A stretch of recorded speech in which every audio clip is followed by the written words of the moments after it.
ওয়ালাইকুম সকলকে। তোমাদের সবাইকে স্বাগত জানাচ্ছি 10 মিনিট স্কুলের আজকের জিওগ্রাফি ফার্স্ট পেপার ক্লাসে। তোমাদের সাথে আছে আমি আল রাব্বি সিরিজ। তো আই হোপ তোমরা বেশ ভালো আছো। আমরা গত 2 দিনে 3টা ক্লাস করেছি এবং জিওগ্রাফি ফার্স্ট পেপারের অনেকগুলা চ্যাপ্টার কিন্তু কভার করেছি। তো আজকে আমাদের শেষ class geography first paper concept ক্যাপচারের এবং অষ্টম অধ্যায়ের সমুদ্র স্রোত ও জোয়ার ভাটা নিয়ে কিন্তু আজকে আমাদের এই ক্লাসটি। তো তোমরা যে যেখান থেকে জয়েন করছো একটু জানিয়ে দিও, এবং তার আগে জানিয়ে দিও যে আমার কথা ঠিক মতো শুনতে পাচ্ছ কিনা, আমাকে ঠিক মতো দেখতে পাচ্ছ কিনা। এগুলো জানালেই মোটামুটি হয়ে যাবে। সিদরাতুল আয়াত সাইমুম প্রতিদিনের মতো সবার আগে জয়েন করেছে। Very good. আরো বাকিরা যারা জয়েন করছো একটু জানিয়ে দিও আমার কথা ঠিক মতো শুনতে পাচ্ছ কিনা। বন্ধুদের একটু মেনশন করে দিও যে বন্ধুরা কে কোথা থেকে জয়েন করছে, সেটিও যাতে আমাদের জানিয়ে দেয়। এবং বন্ধুদের মেনশন করে বলে দিও আজকের ক্লাসটি কিন্তু অনেক গুরুত্বপূর্ণ, কেননা অনেকেই আমাকে রিকোয়েস্ট করেছিল সমুদ্র স্রোতের অধ্যায়টি যাতে আমি একটু পড়াই। নয়ন জয়েন করেছে প্রতিদিনকার মতো। সাদিয়া জয়েন করেছে, ওয়ালাইকুম আসসালাম। আয়াত সব বলছে সবকিছু ঠিক আছে আলহামদুলিল্লাহ। ওকে, সাইমুমও বলছে সবকিছু ঠিক আছে। তোমাদের নাম একদম আমার মুখস্থ হয়ে গেছে প্রায়। তো আজকে আমরা কি নিয়ে কথা বলবো একটু বলে রাখি। আজকে আমরা সমুদ্র স্রোত ও জোয়ার ভাটা, এখানে আমরা আটলান্টিক মহাসাগরীয় স্রোত, ভারত মহাসাগরীয় স্রোত, যেহেতু দুটি স্রোত রয়েছে এবং এই দুটি স্রোতই খুবই ইম্পর্টেন্ট পরীক্ষার জন্য, এই দুটি স্রোত নিয়ে কিন্তু আমরা কথা বলবো। রিফাত জয়েন করেছে আমাদের সাথে। সাইমুম বলছে রাজশাহী বোর্ড থেকে। স্বপ্ন জয়েন করেছে, ওয়ালাইকুম আসসালাম স্বপ্ন। বাকি বন্ধুদের একটু মেনশন করে দাও, as this is our last class. এই জিওগ্রাফি কনসেপ্ট ক্যাপচার যে মিশনটা আমরা করেছিলাম সেটা লাস্ট ক্লাস। তো আমাকে একটু জানিয়ে দাও তো, আমি যদি তোমাদের আগামী 7 দিন, আজকে ধরো 14 তারিখ, আগামী 7 দিন প্রতিদিন রাত 10টায় একটা করে এমসিকিউ পরীক্ষা নিয়ে আমি একটা গুগল ফর্ম দিয়ে দিব গ্রুপে। তোমরা একটা করে এমসিকিউ এক্সাম দিবে এবং এক্সামের নামটা খুব সুন্দর করে লিখতে হবে। আমি আবার তোমাদের রেজাল্টটাও পাবলিশ করব। তো তোমরা কি এরকম একটা এক্সাম দিবে কিনা? অর্ঘ্য আলহামদুলিল্লাহ ভালো আছি। রিদি জয়েন করেছে, আহ ইরা জয়েন করেছে, ইরা। নুজাইফা জান্নাত জয়েন করেছে, মুশফিকা জয়েন করেছে। এই ক্লাসগুলো ইউটিউবে পাওয়া যাবে না, এই গ্রুপেই শুধু পাওয়া যাবে। ওকে, তাহলে আমরা আজকের ক্লাসটি শুরু করতে পারি। ওকে, প্রিয়াঙ্কা রয় আদাব। তো যেটা বলছিলাম, আমি যদি প্রতিদিন রাত 10টায় তোমাদের এমসিকিউ ক্লাস নেই তাহলে, সরি ক্লাস নেই, এমসিকিউ একটা করে এক্সাম নেই, তোমরা কি দিতে আগ্রহী থাকবে কিনা? এবং এটা গুগল ফর্মে দিব। তোমরা জাস্ট অপশন সিলেক্ট করে এরকম করে একটা এক্সাম নিবে। মুশফিকা বলছিল ওয়েট করছিলাম আজকের ক্লাসের জন্য। সানজিদা ওকে, ভালো হয় বলেছে, তাহলে তো ক্লাস নেওয়াই যায়। তো চলো আজকে আমরা আমাদের ক্লাসটিতে প্রবেশ করি। অবশ্যই খাতায় যখন আমরা আমাদের ক্লাসের নোটটি তুলবো, অবশ্যই আমরা কিছু থামস রুল রাখবো। থামস রুল রাখবো কেননা থামস রুল আমরা জানি আমাদের জন্য কত ইম্পর্টেন্ট। আহ একটু দাঁড়াও।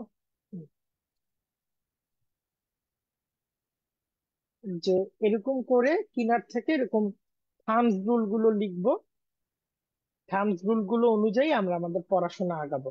ওকে, তো চলো এইচএসসি ভূগোল প্রথম পত্রের আমরা আমাদের আজকের ক্লাস সমুদ্র স্রোত, ওশেন কারেন্ট এবং হাই লো টাইড, সমুদ্র স্রোত এবং জোয়ার ভাটা, এইটা শুরু করি। জি অবশ্যই ভালো হয়। ওকে মুশফিকা, ওকে রিদিতা, ওকে। তো চলো আমরা আমাদের ক্লাসটা শুরু করি। তো কি আমি বললাম যে প্রথমে আমরা থাম্বস রুল গুলোর জন্য একটু জায়গা রাখবো, যাতে থাম্বস রুল গুলো আমরা দেখতে পারি এবং তারপর আমাদের ওই থাম্বস রুল অনুযায়ী আমাদের ক্লাস আমরা শুরু করতে পারি। প্রথমেই যে ওশেনটি নিয়ে আমরা আজকে কথা বলবো সেটি হচ্ছে আটলান্টিক মহাসাগরীয় স্রোত। আটলান্টিক মহাসাগরীয় স্রোত। তো আটলান্টিক মহাসাগরীয় স্রোত, তোমরা স্ক্রিনে যে ম্যাপটি দেখতে পাচ্ছ এটা আটলান্টিক মহাসাগরীয় স্রোতের মধ্যে পড়বে। এবং তোমাদের একটা জিনিস একটু বলে রাখি, এই অধ্যায়ের জন্য, এই অধ্যায় যদি ভালো মার্ক পেতে চাও, ভালো হয়ে গেল, Wait, হুম, ভালো মার্ক পেতে চাও, তাহলে কিন্তু তোমাদের মানচিত্র, অন্তত এই আটলান্টিক মহাসাগর, ভারতীয় মহাসাগরের আশেপাশের মানচিত্রগুলো আঁকা খুব ভালো মতো শিখতে হবে। ওকে, এটা একটু মনে রাখবে তোমরা, কেমন? তো আসো আমরা তাহলে আটলান্টিক মহাসাগরীয় স্রোত সম্পর্কে জানি। মোটা দাগে আমরা যদি দেখি, আটলান্টিক মহাসাগরীয় স্রোতকে আমরা দুইটা ভাগে ভাগ করতে পারি। একটা হচ্ছে ধরো এটা 0 ডিগ্রি, ধরো এটা 0 ডিগ্রি, 0 ডিগ্রির উপরের অংশটা,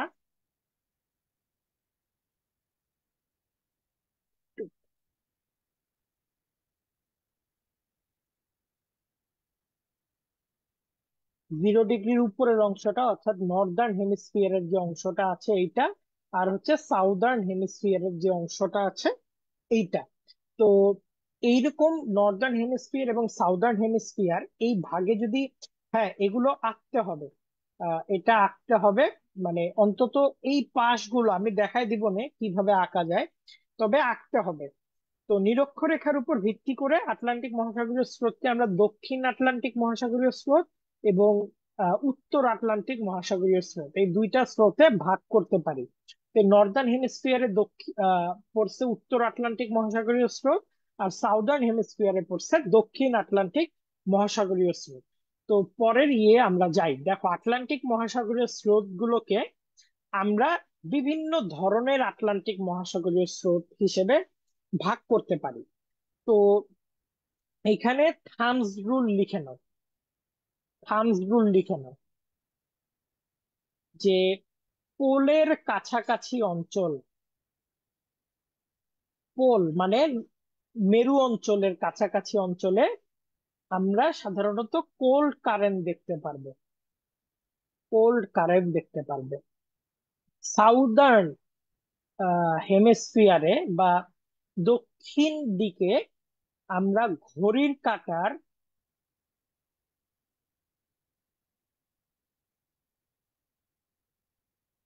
বিপরীতে ঘূর্ণন দেখতে পারবো স্রোতের।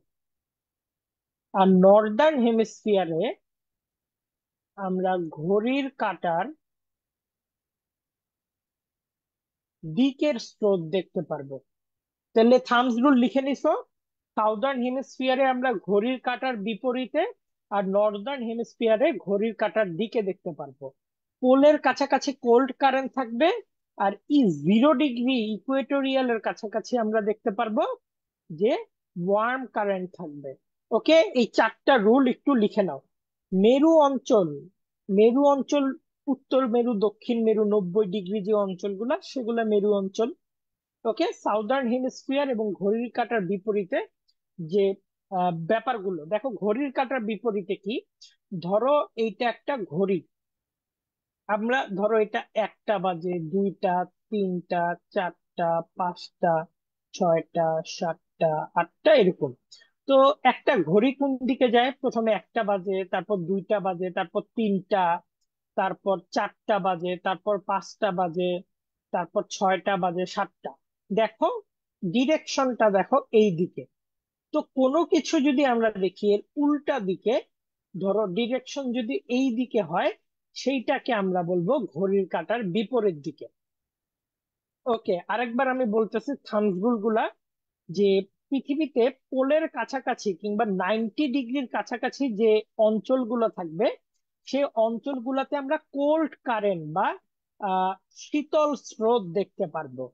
0 ডিগ্রি বা নিরক্ষরেখার কাছাকাছি যে কারেন্ট গুলা থাকবে, সেগুলো আমরা ওয়ার্ম কারেন্ট বা উষ্ণ স্রোত দেখতে পারবো। আরেকটা হচ্ছে সাউদার্ন হেমিস্ফিয়ারে, অর্থাৎ এই যে আমরা দক্ষিণ আটলান্টিক মহাসাগরীয় স্রোত নিয়ে কথা বলছি, এই অঞ্চলটাতে আমরা ঘড়ির কাঁটার বিপরীতে স্রোত গুলো দেখতে পারবো। অর্থাৎ ঘড়ির কাঁটা যেমন ধরো 1টা, 2টা, 3টা এরকম চলে, কিন্তু দক্ষিণ আটলান্টিক মহাসাগরে আমরা দেখতে পারবো 4টা, 3টা, 2টা এরকম উল্টা দিকে চলতে দেখতে পারবো। আর উত্তর আটলান্টিক মহাসাগর মানে নর্দার্ন হেমিস্ফিয়ারে আমরা ঘড়ির কাঁটার দিকে দেখতে পারবো। সি, ডাব্লিউ সি হচ্ছে ওয়ার্ম কারেন্ট। ডাব্লিউ সি হচ্ছে ওয়ার্ম কারেন্ট। ইরা, এখানে তো আমি গ্রিনিচ সময়টা বুঝাচ্ছি না, তাই এটা আমি এখন অ্যান্সার করব না। কেমন, যেটা বুঝাচ্ছি এখান থেকে প্রশ্ন থাকলে করতে পারো। ওকে, থামস রুল গুলো ক্লিয়ার? থামস রুল গুলো ক্লিয়ার কিনা আমাকে একটু বলো। থামস রুল গুলো ক্লিয়ার কিনা আমাকে একটু বলো। এই থামস রুল গুলো ক্লিয়ার কিনা? হ্যাঁ, উত্তরে আমরা ঘড়ির কাঁটার দিকে, আর দক্ষিণে আমরা ঘড়ির কাঁটার বিপরীত দিকে স্রোত গুলো দেখতে পারবো। থামস রুল গুলো দেখছো কিনা, লিখছো কিনা বলো, তাহলেও হবে, পড়ানোর সময় আমরা বুঝতে পারবো।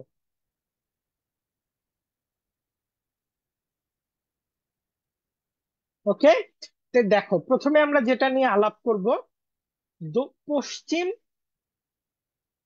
পশ্চিম অ্যান্টার্কটিক স্রোত। হ্যাঁ, পশ্চিম অ্যান্টার্কটিক স্রোত, এটা নিয়ে আমরা করব।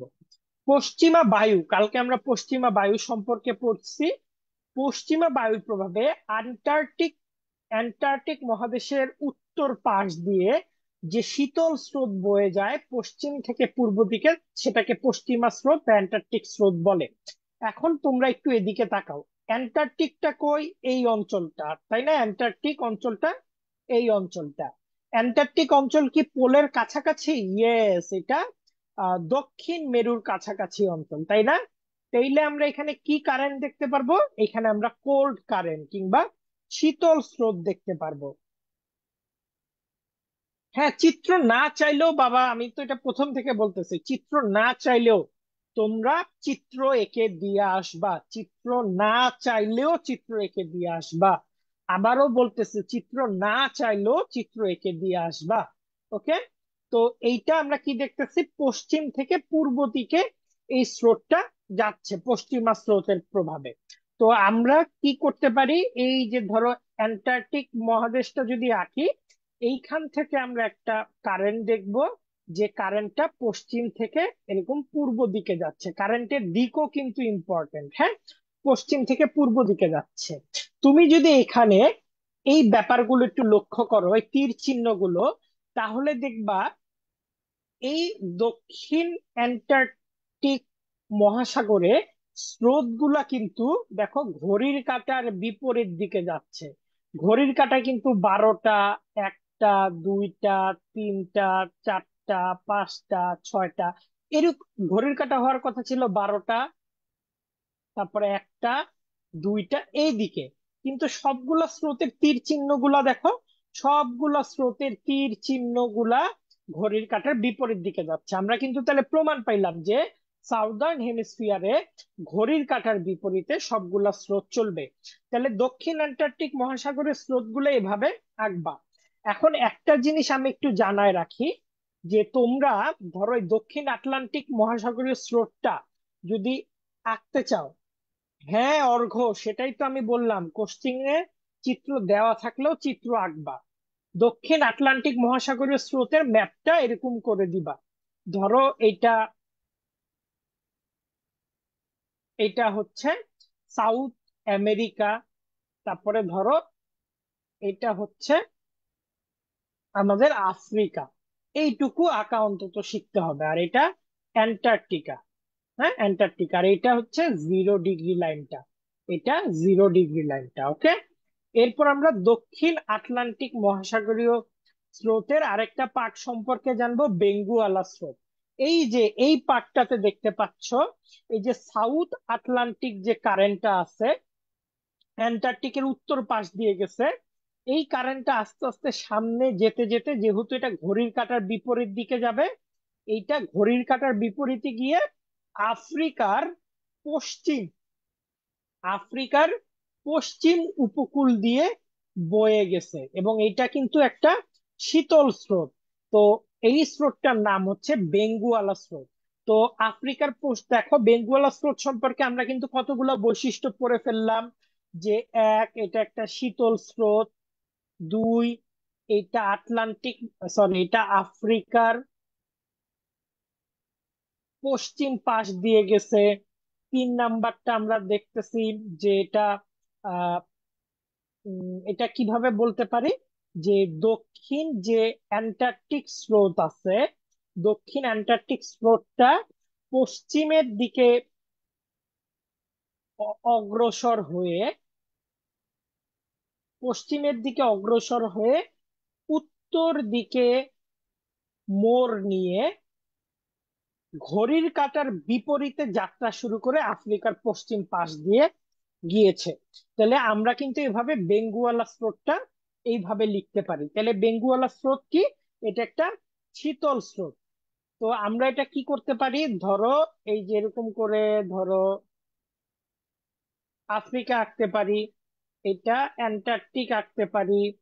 তো এরপর আমরা দেখাইতে পারি কি, যে দেখো প্রতিটা আমি একে একে দেখাচ্ছি। এটা হচ্ছে অ্যান্টার্কটিক যে স্রোতটা সেটা, অ্যান্টার্কটিক যে স্রোতটা সেটা এটা কি করলো, আফ্রিকার এরকম পশ্চিম উপকূলে যাত্রা শুরু করলো। এটার নাম কি? বেঙ্গুয়ালা স্রোত, বেঙ্গুয়ালা। এবং অবশ্যই তোমরা দিকগুলা চিহ্নিত করতে ভুলবে না, অবশ্যই তোমরা দিকগুলা চিহ্নিত করতে ভুলবে না। তাহলে বেঙ্গুয়ালা স্রোত এই অ্যান্টার্কটিক থেকে কিভাবে বেঙ্গুয়ালা স্রোতে গেল এইটা আমরা বুঝতে পারলাম। এরপর একটা গুরুত্বপূর্ণ স্রোত আছে, এটা হচ্ছে দক্ষিণ নিরক্ষীয় স্রোত। এই যে এই জায়গাটাতে দেখো, আমরা যদি এই জায়গাটা একটু দেখি, যে এই যে বেঙ্গুয়ালা কারেন্টটা সামনের দিকে আগায় যাচ্ছে, এই জায়গাটা কি? 0 ডিগ্রি। 0 ডিগ্রিতে কি হয়, সূর্য সারা বছর লম্বভাবে কিরণ দেয়, সূর্য সারা বছর লম্বভাবে কিরণ দেয়। তার মানে এই জায়গাটা কি? খুবই গরম, এই জায়গাটা খুবই গরম, এবং এখানকার পানিও গরম থাকবে। যার জন্য বেঙ্গুয়ালা স্রোতটা 0 ডিগ্রির কাছাকাছি এসে, এই যে এটাই বলছে, নিরক্ষ রেখার নিকটবর্তী হয়ে দক্ষিণ পূর্ব অয়ন বায়ু আছে। দক্ষিণ পূর্ব অয়ন বায়ু কেমন? এটা এই যে এ পাশ দিয়ে আসে, এটা সাউথ, এটা ইস্ট, দক্ষিণ পূর্ব অয়ন বায়ুটা এ পাশ দিয়ে আসে। আমরা পড়ছি না, 0 ডিগ্রিতে ট্রেড উইন একটা এরকম করে এরকম করে, আর একটা এরকম করে এরকম করে। দেখো ট্রেড উইন্ডের এখানকার ধরনটাও কিন্তু অনেকটা আমাদের স্রোতের সাথে মিলে যাচ্ছে, কেননা স্রোত এই ধরনের উইন্ড গুলাকে অনুসরণ করে। তো এই বেঙ্গুয়ালা কারেন্ট 0 ডিগ্রির কাছাকাছি এসে তো এক নিকটবর্তী হয়, আবার দক্ষিণ পূর্ব অয়ন বায়ুর প্রভাবে এখানে ঘড়ির কাঁটার বিপরীতে মতো যাত্রা শুরু করে একটা দক্ষিণ নিরক্ষীয় স্রোত নামে নিরক্ষরেখার দক্ষিণ পাশ দিয়ে, এটা যদি 0 ডিগ্রি হয় তাহলে এটা নিশ্চয়ই সাউদার্ন রিজিয়ন। তাহলে নিরক্ষরেখার দক্ষিণ পাশ দিয়ে, কিংবা তোমরা লিখতে পারো নিরক্ষরেখার দক্ষিণ দিকে, দক্ষিণ গোলার্ধে দিয়ে পশ্চিম দিকে, এই দেখো স্রোতটার দিকটা দেখো, পশ্চিম দিকে যাত্রা শুরু করছে, এটা পশ্চিম দিক। তাহলে এটা পশ্চিম দিকে যাত্রা শুরু করছে। তো ক্রান্তীয় অঞ্চল না, এই অঞ্চলটা সূর্যতাপ তো আমরা সবসময় বেশি দেখি, যার জন্য এটা একটা উষ্ণ স্রোত। ওকে, এরপর দেখি আমরা একটু আঁকি। আমি দেখো সবগুলো আঁকার সময় কিন্তু আমি ই করতেছি, আবার প্রতিটা জিনিস রিপিট করতেছি। তাহলে এখান দিয়ে আমরা কি দেখতে পাচ্ছি? আফ্রিকা। তাহলে আমরা দেখি এখান দিয়ে একটা অ্যান্টার্কটিক স্রোত, শীতল স্রোত যাত্রা শুরু করলো। সেই শীতল স্রোতটা এদিকে বেঙ্গুয়ালা স্রোত নামকরণ হলো, এবং পরবর্তীতে 0 ডিগ্রির কাছাকাছি চলে আসায় এটা একটা উষ্ণ স্রোতে পরিণত হলো। তো তোমরা বুঝতে পারছো এই পর্যন্ত আমরা তিনটা স্রোত নিয়ে কথা বলছি, তিনটা স্রোত নিয়ে কথা বলছি, অ্যান্টার্কটিকা, বেঙ্গুয়ালা, আর ইকুয়েটোরিয়াল একটা স্রোত নিয়ে কথা বলছি। তোমরা কি বুঝতে পারছো এই তিনটা স্রোত, যে তিনটা স্রোত নিয়ে কথা বললাম, তোমরা বুঝতে পারছো নিশ্চয়ই তিনটা স্রোত? আমাকে একটু জানাবা, একটু কমেন্ট করে জানাও। এরপর আমরা ব্রাজিল স্রোত নিয়ে কথা বলবো, আমার প্রিয় দেশ ব্রাজিল নিয়ে কথা বলবো। বাকি সব দেশের সাপোর্টাররা ভুয়া, যাই হোক। চলো, দক্ষিণ নিরক্ষীয় বুঝতে পারছো তো এ পর্যন্ত যা বুঝাইছি। এখন আমরা ব্রাজিল স্রোতটা নিয়ে কথা বলি। এই যে সাউথ ইকুয়েটোরিয়াল যে কারেন্ট আছে, নিরক্ষরেখার দক্ষিণ পাশ দিয়ে যে সাউথ ইকুয়েটোরিয়াল কারেন্টটা গেছে, এটা সোজাই যাইতে চেষ্টা করতো, কিন্তু এদিকে বাধা হয়ে দাঁড়িয়েছে 5বারের বিশ্ব চ্যাম্পিয়ন ব্রাজিল। তো এই ব্রাজিলের বাধার কারণে এই স্রোতটা একদম নিচের দিকে চলে যায়। এই স্লাইড গুলো দেওয়া যাবে না ভাইয়া, এই স্লাইড গুলো তোমরা ইয়েই দেখতে পারবা, ওই যে আমি যে প্লে লিস্টটা দিছি, তোমাদের একটা রুটিন করে দিছি, ইউটিউবে প্লে লিস্টে স্লাইড গুলা পাওয়া যাবে। তো এই যে 5বারের বিশ্ব চ্যাম্পিয়ন ব্রাজিল এখানে বাধা হয়ে দাঁড়াইলো, যার জন্য এটা সোজা না যেতে পারে, এটা দক্ষিণ দিকে মোড় নেয়। এই দক্ষিণ দিকে মোড় নিয়ে এটা ব্রাজিল কারেন্ট নামে যাত্রা শুরু করে, ব্রাজিল স্রোত। এবং এটা যেহেতু উষ্ণ স্রোত থেকে উৎপত্তি, এটা উষ্ণ স্রোত হিসেবে জায়গা শুরু করে। এখন দেখো, এই ব্রাজিল স্রোতটা আবার কিনারে আসতে আসতে কি হয়, আবার এদিকে সাউথ আটলান্টিক কারেন্টের সাথে মিশে গিয়ে আবার এটা সাউথ আটলান্টিক কারেন্টে ঢুকে পড়ে এবং কোল্ড কারেন্ট বা শীতল স্রোত হয়ে যায়। এইখানে আরেকটা জিনিস আছে, এই যে ফকল্যান্ড কারেন্ট, এটা একটা শীতল স্রোত। এইটাও ব্রাজিল স্রোতকে আবার শীতল স্রোতে পরিণত করতে সাহায্য করে। তাইলে তাইলে এই যে ফকল্যান্ড কারেন্টের কথা এখানে বলা হয়েছে, ফকল্যান্ড কারেন্ট এটা একটা শীতল স্রোত। তাহলে আমরা এবার পুরোটা একবার আঁকি, হ্যাঁ? পুরাটা তোমরা একটু খাতা কলম নাও, পুরাটা একবার আঁকো, পুরাটা একবার আঁকো। তাহলে আমরা এদিকে দেখতে পাচ্ছি যে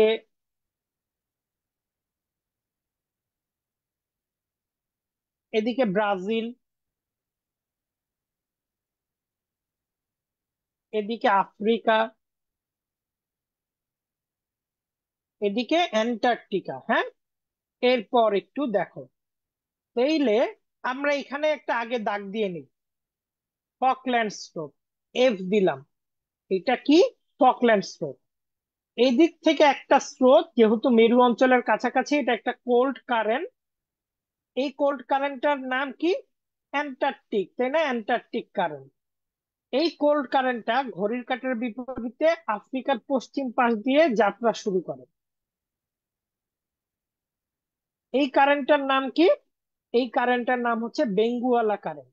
0 ডিগ্রির কাছাকাছি যেহেতু গরম, 0 ডিগ্রির কাছাকাছি এসে এই কোল্ড কারেন্টটা,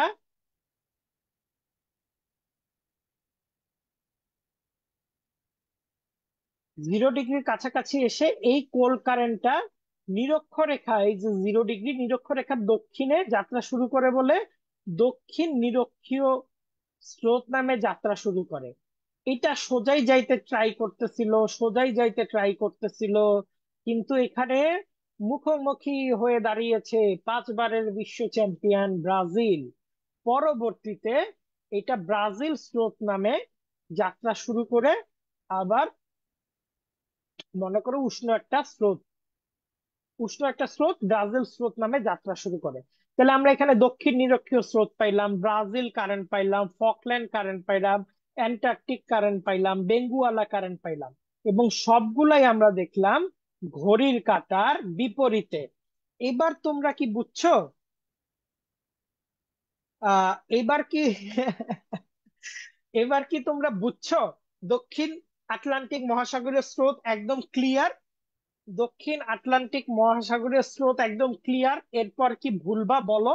কত সুন্দর করে বুঝাইছি প্রতিটা স্রোত একে একে। আর কি ভুলবা বলো? পরীক্ষা আসলে নিশ্চয়ই পারবা। এরপর আমরা উত্তর আটলান্টিক মহাসাগরীয় স্রোতের আলোচনায় চলে যাব। তার আগে একটু কমেন্টে লিখো যে দক্ষিণ আটলান্টিক মহাসাগরীয় স্রোত তোমাদের কাছে ক্লিয়ার কিনা। একটু কমেন্টে লিখো দক্ষিণ আটলান্টিক ও মহাসাগরীয় স্রোত ক্লিয়ার কিনা। ওকে, একটু জানিও, একটু জানিও।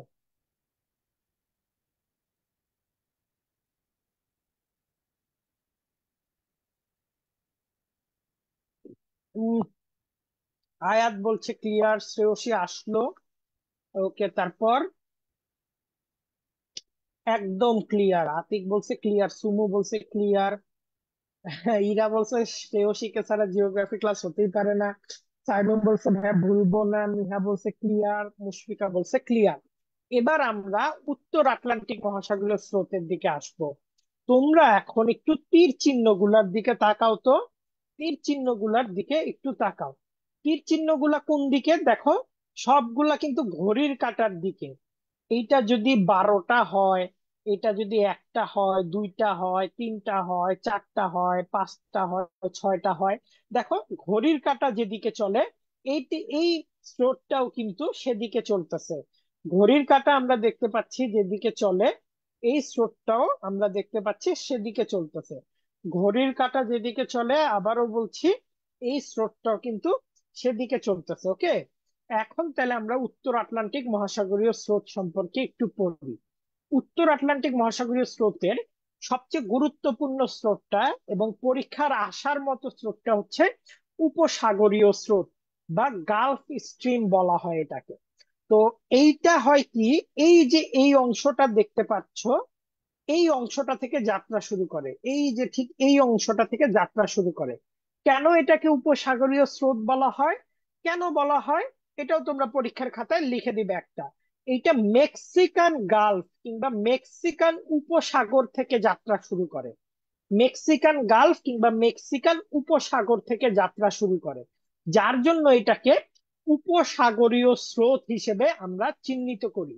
আশা করছি নামকরণের সার্থকতা তোমাদের কাছে ক্লিয়ার হয়েছে। তো 1513 সালে পঞ্চে ডে লিও তিনি এই স্রোতটার নামকরণ করেন। খুবই ইম্পর্টেন্ট কিন্তু এই উপসাগরীয় স্রোত। তো এই উপসাগরীয় স্রোতে আমরা দেখতে পারি 85 ডিগ্রি ফারেনহাইট পানির থাকে, আর গাঢ় নীল বর্ণের পানি হয়ে থাকে। তো এই যে মেক্সিকান গালফ থেকে যাত্রা শুরু করে এইটা একদম ইউরোপের দিকে এই স্রোতটা যেতে নেয়। আমরা যদি এখন একটু আঁকি, ধরো আমরা আমেরিকা আঁকলাম, এই যে এটা মেক্সিকান গালফ, তারপর ধরো এটা এই যে দক্ষিণ আমেরিকার ই মনে করো উত্তরাংশ, এদিকে আমরা ইউরোপ আঁকলাম,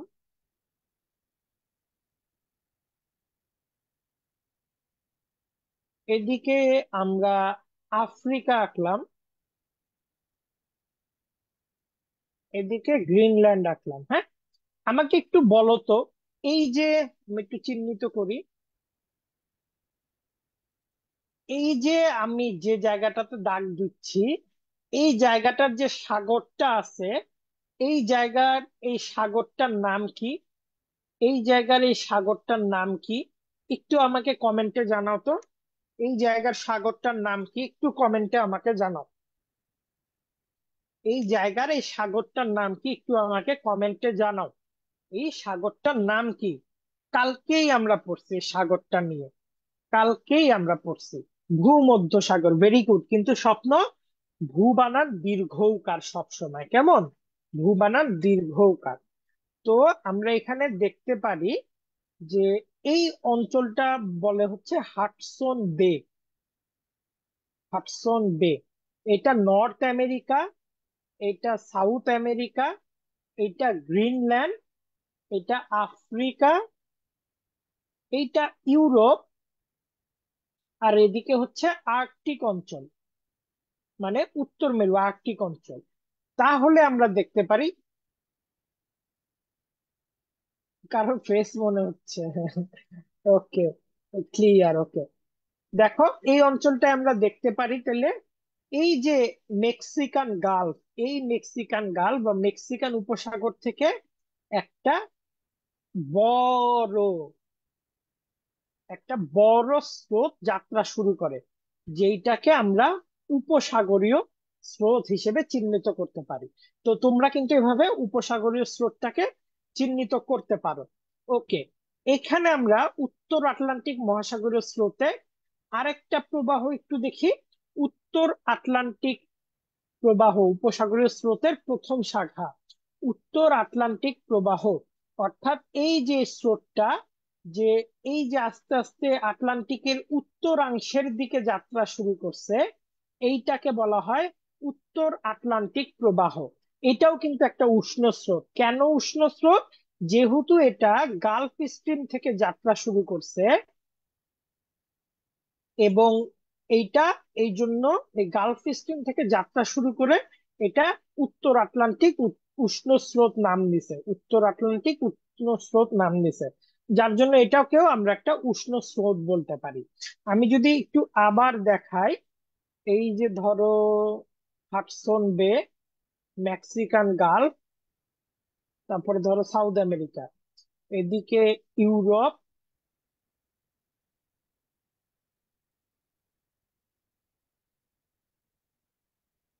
এদিকে আমরা আফ্রিকা দেখতে পারি, এদিকে গ্রিনল্যান্ড। ওকে, তাহলে আমরা কি দেখি এখান থেকে? যে এই মেক্সিকান গালফ থেকে উত্তর গালফ স্ট্রিম যাত্রা শুরু করলো, উপসাগরীয় স্রোত যাত্রা শুরু করলো। আর কিছু দূর গিয়ে এইটাকে আমরা উত্তর আটলান্টিক উপসাগরীয় স্রোত হিসেবে যাত্রা শুরু করলাম। কিছু দূর গিয়ে এটাকে আমরা উত্তর আটলান্টিক বা মহাসাগরীয় স্রোত নামকরণ করলাম। এরপর যেটা আছে সেটা হচ্ছে ক্যানারি স্রোত। হ্যাঁ, উপ- উপসাগরীয় স্রোতের আরেকটা শাখা হচ্ছে ক্যানারি স্রোত। এই ক্যানারি স্রোতটা কি? এই ক্যানারি স্রোতটা হচ্ছে একটা শীতল স্রোত। এই যে তোমরা এখানে দেখতে পারবা, গালফ স্ট্রিম এর একটা অংশ উত্তর আটলান্টিক মহাসাগরের স্রোত নামে যাত্রা শুরু করছে। আরেকটা অংশ, যেহেতু এই অংশটা পোলের কাছাকাছি, এই যে ইংল্যান্ড বা এই অংশটা পোলের কাছাকাছি, যার জন্য আরেকটা অংশ ঘড়ির কাঁটার দিকে বেঁকে গেছে। দেখো, এই যে এই অংশটা ঘড়ির কাঁটার দিকে বেঁকে গেছে, যে অংশটাকে আমরা ক্যানারি স্রোত বলছি। এই ক্যানারি স্রোতটা হচ্ছে একটা শীতল স্রোত। তাহলে এই অংশটা ঘড়ির কাঁটার বিপরীতে বেঁকে গেছে। তাহলে গালফ স্ট্রিমের আমরা একটা শাখা দেখলাম নর্থ আটলান্টিক ড্রিফট, আর একটা দেখলাম ক্যানারি কারেন্ট। তাহলে গালফ স্ট্রিম যাত্রা শুরু করলো, একটা চলে গেল উত্তর আটলান্টিক নাম নিয়ে, আরেকটা নিচের দিকে ঘড়ির কাঁটার বিপরীতে যাত্রা শুরু করলো ক্যানারি স্রোত নাম নিয়ে। এগুলা তো ইজিলি আঁকা যায়, এটা না আঁকি। এর পরেরটা একটু দেখি। উত্তর নিরক্ষীয় স্রোত, সেটা হচ্ছে পশ্চিম আফ্রিকার উপকূল থেকে এই যে ক্যানারি স্রোতটা দেখতেছো না তোমরা, যাত্রা শুরু করছে। এটা তো আবার 0 ডিগ্রির কাছে এসে আবার উষ্ণ স্রোতে পরিণত হয়েছে। এটা যেহেতু 0 ডিগ্রির উত্তর দিকে, যার জন্য এটাকে উত্তর নিরক্ষীয় স্রোত বলতেছে। এবং এটা কিন্তু একটা উষ্ণ স্রোত, যেহেতু এটা 0 ডিগ্রি বা নিরক্ষ রেখার কাছাকাছি। তাহলে ঠিক এইরকম একটা স্রোতই আমরা দক্ষিণ আটলান্টিক স্রোতে ওইখানে দেখতে পারছি না? ওইটার নাম কি ছিল? দক্ষিণ নিরক্ষীয় স্রোত। আর এটা হচ্ছে উত্তর নিরক্ষীয় স্রোত। এখন একটা ব্যাপার দেখো, এখন একটা ব্যাপার দেখো। এই যে আমরা দেখতে পাচ্ছি যে এটা ধরো 0 ডিগ্রি, এইখানে উত্তর নিরক্ষীয় স্রোত যাত্রা শুরু করছে, এইখানে দক্ষিণ নিরক্ষীয় স্রোত যাত্রা শুরু করছে। তো উত্তর নিরক্ষীয় স্রোত এবং দক্ষিণ নিরক্ষীয় স্রোতের মাঝ বরাবর অপেক্ষাকৃত একটা ক্ষীণ এবং ছোট্ট স্রোত পশ্চিম থেকে পূর্ব দিকে সাধারণত বায়ু প্রবাহের জন্য এরকম একটা যাত্রা শুরু করে। এইটাকে বলে নিরক্ষীয় বিপরীত স্রোত। কেননা আমরা উত্তর নিরক্ষীয় স্রোতকেও এদিকে পশ্চিমে যাত্রা শুরু করতে দেখছি, দক্ষিণ নিরক্ষীয় স্রোতকেও পশ্চিমে যাত্রা শুরু করতে দেখছি। শুধুমাত্র মাঝখান দিয়ে ছোট্ট একটা স্রোত পশ্চিম থেকে পূর্ব দিকে যাত্রা শুরু করে। এই জন্য এটাকে নিরক্ষীয় বিপরীত স্রোত হিসেবে চিন্তা করা হয়।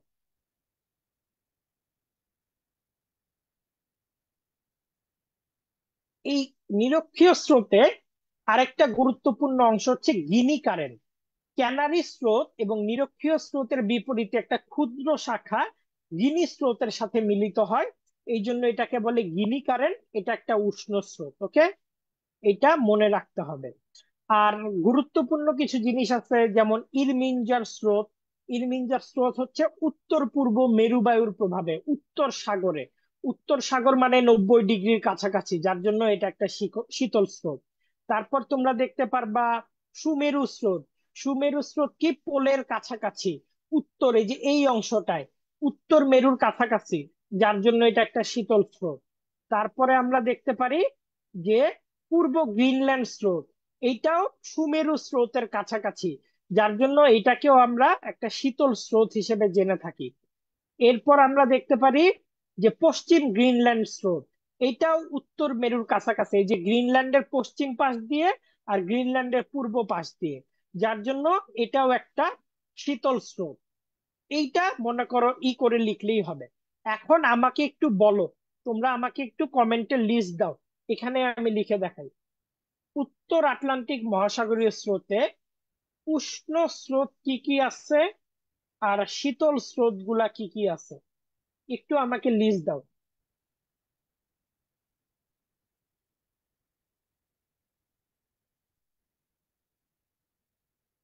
শীতল স্রোত কি কি আছে একটু লিস্ট দাও। উষ্ণ স্রোত কি কি আছে, শীতল স্রোত কি কি আছে? আমরা একটু শুরু থেকে দেখি, হ্যাঁ।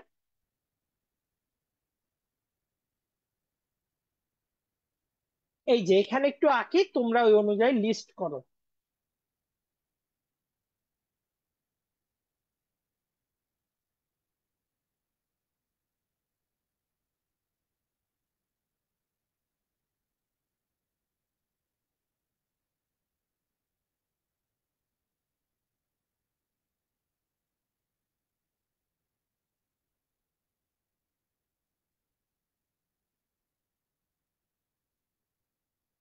তাহলে এটা নর্থ আমেরিকা,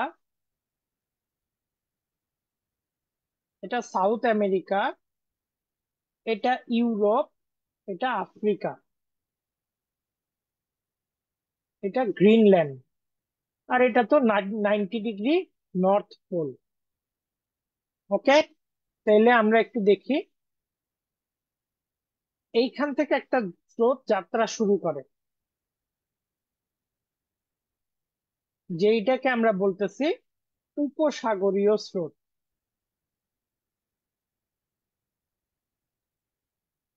আর এইটাকে বলতেছি উত্তর আটলান্টিক স্রোত। আবার ঘড়ির কাঁটার বিপরীতে গিয়ে আমরা দেখতে পাচ্ছি এইখানে একটা স্রোত যাত্রা শুরু করে, যে স্রোতটাকে আমরা বলতেছি ক্যানারি স্রোত। আর এদিক থেকে একটা স্রোত যাত্রা শুরু করে, যে স্রোতটাকে আমরা বলতেছি গিনি স্রোত। এইখানে একটা স্রোত আমরা দেখতে পারি, যে স্রোতটাকে আমরা বলতেছি উত্তর নিরক্ষীয় স্রোত। এদিকে একটা স্রোত আমরা বিপরীত পাশে দেখতে পারি, যেটাকে আমরা বিপরীত নিরক্ষীয় স্রোত বলছি। এই হচ্ছে আমাদের উষ্ণ স্রোতের তালিকা।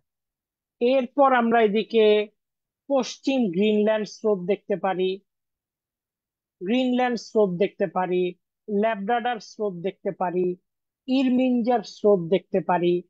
যত শীতল স্রোত আছে তোমরা এই পাঁচটায় মোটামুটি এঁকে দিবা। যত শীতল স্রোত আছে তোমরা এই সুমেরু অঞ্চলে বা সুমেরু স্রোত, এই সবকিছু এই অংশটা এঁকে দিবা। শীতল স্রোতের মধ্যে জাস্ট এই দিকটাতে আমরা ক্যানারি স্রোতের দেখা পাবো। তো তোমরা ক্লিয়ার কিনা শীতল স্রোত গুলো একটু দেখে নাও। যেমন আমরা ইরমিঞ্জার স্রোতকে শীতল স্রোত হিসেবে দেখতে পারি। তারপর আমরা সুমেরু স্রোতকে শীতল স্রোত হিসেবে দেখতে পারি। তারপর আমরা পূর্ব গ্রিনল্যান্ড স্রোত এবং পশ্চিম গ্রিনল্যান্ড স্রোতকে শীতল স্রোত হিসেবে দেখতে পারি। ক্লিয়ার কিনা বলো। আর এই অ্যান্সারটা আমাকে দাও। এই এইটার অ্যান্সারটা আমাকে দাও। এই এমসিকিউর অ্যান্সারটা আমাকে দাও। Quick quick quick. এই এমসিকিউর অ্যান্সারটা আমাকে একটু কুইকলি দাও। আশা করছি আটলান্টিক মহাসাগরীয় স্রোত তোমাদের কাছে ক্লিয়ার। আটলান্টিক মহাসাগরীয় স্রোত তোমাদের কাছে ক্লিয়ার। ওকে। স্বপ্ন একদম সুন্দর করে নোট করে দিয়েছে, ভেরি গুড স্বপ্ন, ভেরি গুড, একদম সুন্দর করে নোট করে দিয়েছো, ভেরি গুড। ওকে, ওকে।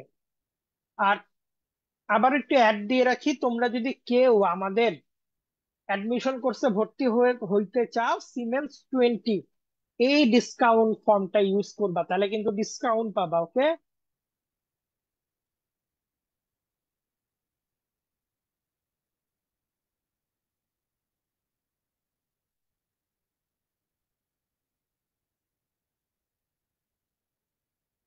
এবং তোমরা যারা ভর্তি হবা তারা এইটা ইউজ করবা, আমার প্রতি ভালোবাসা থেকে এইটা ইউজ করবা, আর অন্য কারোটা ইউজ করবা না, আমারটা ইউজ করবা। ওকে। জেলাস হব অন্য কারোটা ইউজ করলে। Okay, very good, very good, very good. সঠিক উত্তরটা আমরা একটু দেখি। আফ্রিকার পশ্চিম পাশ দিয়ে আমরা বেঙ্গুয়ালা স্রোতকে যাত্রা শুরু করতে দেখি। Very good. তো এই ছিল আজকে আমাদের, মনে করো, মানে আটলান্টিক স্রোত নিয়ে কথাবার্তা। তাইলে এখন আমরা চলে যাই আমাদের পরবর্তী টপিকে। পরবর্তী টপিকটা হচ্ছে ভারতীয় মহাসাগরীয় স্রোত।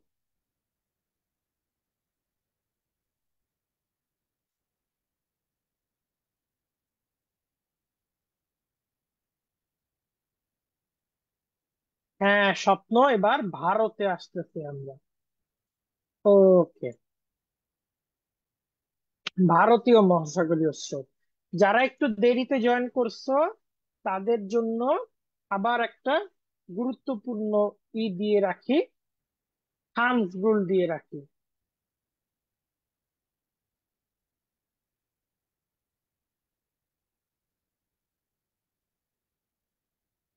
1 নাম্বার,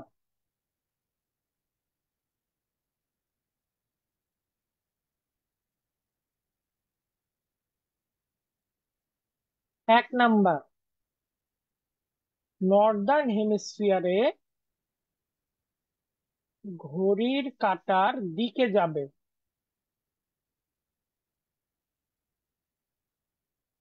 তো সাউদার্ন হেমিস্ফিয়ারে বলছিল, সাইমুম বলছিল অ্যাডভার্টাইজমেন্ট, তোর কথাটাই পিক করলাম। ঘড়ির কাঁটার, একটু অ্যাডভার্টাইজ করব না বলো? ঘড়ির কাঁটার বিপরীতে যাবে। 3 নাম্বারে 0 ডিগ্রির কাছাকাছি হলে উষ্ণ স্রোত, 90 ডিগ্রির কাছাকাছি হলে শীতল স্রোত। ক্লিয়ার? এই থামস রুল গুলা ক্লিয়ার হইতে হবে একদম, হ্যাঁ। এই থামস রুল গুলা একদম ক্লিয়ার হইতে হবে, যে 0 ডিগ্রির কাছাকাছি আসলে আমরা উষ্ণ স্রোত দেখতে পারবো, 90 ডিগ্রির কাছাকাছি গেলে আমরা দেখতে পারবো শীতল স্রোত, আর নর্দার্ন হেমিস্ফিয়ারে আমরা দেখতে পারবো ঘড়ির কাঁটার বিপরীত দিকে, সাউদার্ন হেমিস্ফিয়ারে আমরা দেখতে পারবো ঘড়ির কাঁটার দিকে। ওকে, তাহলে এখন আমরা শুরু করি আমাদের পড়ালেখা। এই এই ছেলেটা কে? এই ছেলেটা কে তোমাদের মধ্যে? এই ছেলেটা কে, এই যে সার্ফিং করতেছে? কে এটা? কার কার সার্ফিং করার ইচ্ছা আছে? ওকে, আমরা দেখতে পাচ্ছি আমরা এখন ইন্ডিয়ান ওশান নিয়ে কথা বলবো। ভারতীয় মহাসাগরীয় স্রোত, এইটাকেও আমরা দুই ভাগে ভাগ করতে পারি, হ্যাঁ। এইটাকেও আমরা দুই ভাগে ভাগ করতে পারি।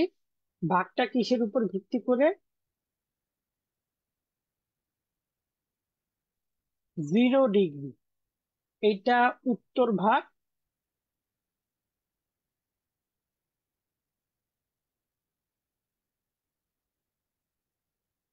এটা দক্ষিণ ভাগ।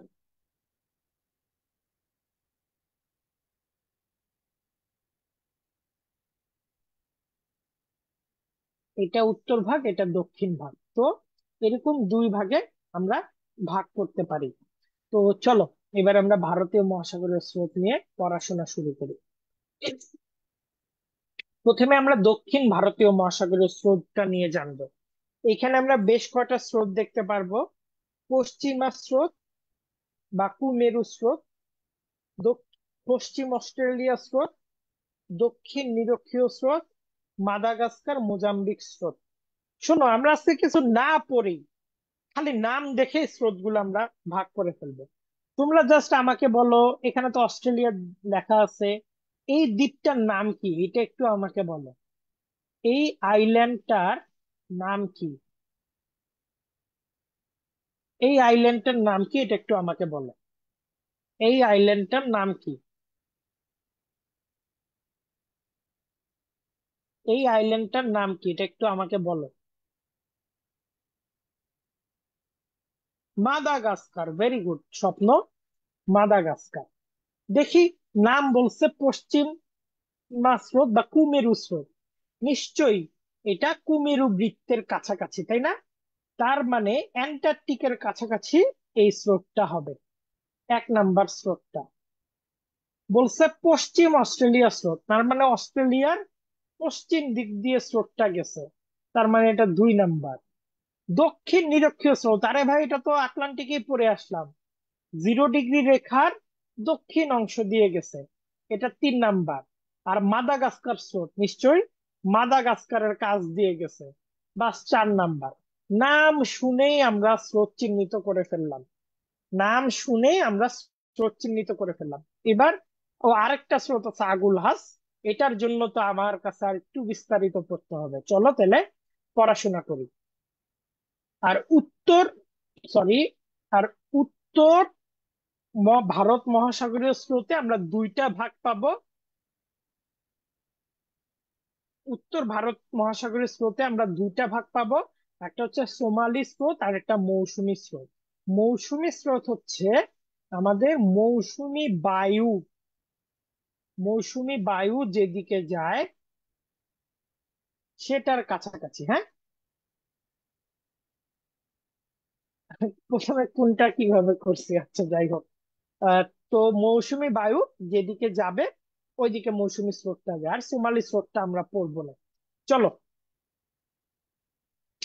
দক্ষিণ ভারত মহাসাগরীয় স্রোত দেখো, তোমাদের জন্য অ্যানিমেশন লাগাইছি। তো প্রথমেই আমরা পড়ি পশ্চিমা স্রোত সম্পর্কে। পশ্চিমা স্রোত বা কুমেরু স্রোত, পশ্চিমা স্রোত বা কুমেরু স্রোত কি? কুমেরু বৃত্তের কাছাকাছি যে অংশ থেকে, কুমেরু বৃত্তটা আমরা কি জানি, 66.5 ডিগ্রি থেকে 90 ডিগ্রির মধ্যে যে বৃত্তটা আছে, 90 ডিগ্রি তো কুমেরু মন্ডল বা দক্ষিণ মন্ডল। তো দেখো, পশ্চিমা বায়ুর প্রভাবে অ্যান্টার্কটিক মহাসাগরে একটা শীতল স্রোতের তৈরি হয়। এই শীতল স্রোতটার নামই হচ্ছে ওয়েস্ট উইন্ড ড্রিফট। এই যে অ্যান্টার্কটিকের কাছাকাছি যে স্রোতটা দেখতেছো, এটা ওয়েস্ট উইন্ড ড্রিফট। আর খুব স্বাভাবিকভাবে এখানেও আমরা ঘড়ির কাঁটার বিপরীতে কিন্তু স্রোতগুলাকে পরিচালিত হইতে দেখতেছি, ঘড়ির কাঁটার বিপরীতে স্রোতগুলারে পরিচালিত হইতে দেখতেছি, তাই না? এটা যেহেতু 90 ডিগ্রির কাছাকাছি, অ্যান্টার্কটিকার কাছাকাছি, অ্যান্টার্কটিকা মহাসাগরে, যার জন্য এটা উষ্ণ স্রোত হওয়ার চান্সই নেই। উষ্ণ স্রোত হলে তো বরফ টরফ সব গলে যাইতো। এখন দেখো, এই যে কুমেরু স্রোতটা যাচ্ছে যাচ্ছে যাচ্ছে যাচ্ছে, এরপর ঘড়ির কাঁটার বিপরীতে এইটা জায়গা করে নিছে, ঘড়ির কাঁটার বিপরীতে এটা জায়গা করে নিছে। কোন দিক দিয়ে গেছে? অস্ট্রেলিয়ার পশ্চিম পাশ দিয়ে গেছে, জন্য এটার নাম পশ্চিম অস্ট্রেলীয় স্রোত। তো অস্ট্রেলিয়ান উপকূলে ওই যে ব্রাজিল, 5বারের বিশ্ব চ্যাম্পিয়ন ব্রাজিলের কাছে যে যেমন স্রোত বাধা পাইছিল, 6বারের ক্রিকেট বিশ্বকাপ চ্যাম্পিয়ন অস্ট্রেলিয়ার কাছে বাধা পেয়েও ওর সাথে আর লাগতে যায় নাই, ওরে পাশ কাটাইয়া পশ্চিমা স্রোতের এই শাখাটা পশ্চিম উপকূল দিয়ে উত্তর দিকে, কোন দিকে যাচ্ছে, উত্তর দিকে প্রবাহিত হচ্ছে ঘড়ির কাঁটার বিপরীতে ঘুরে।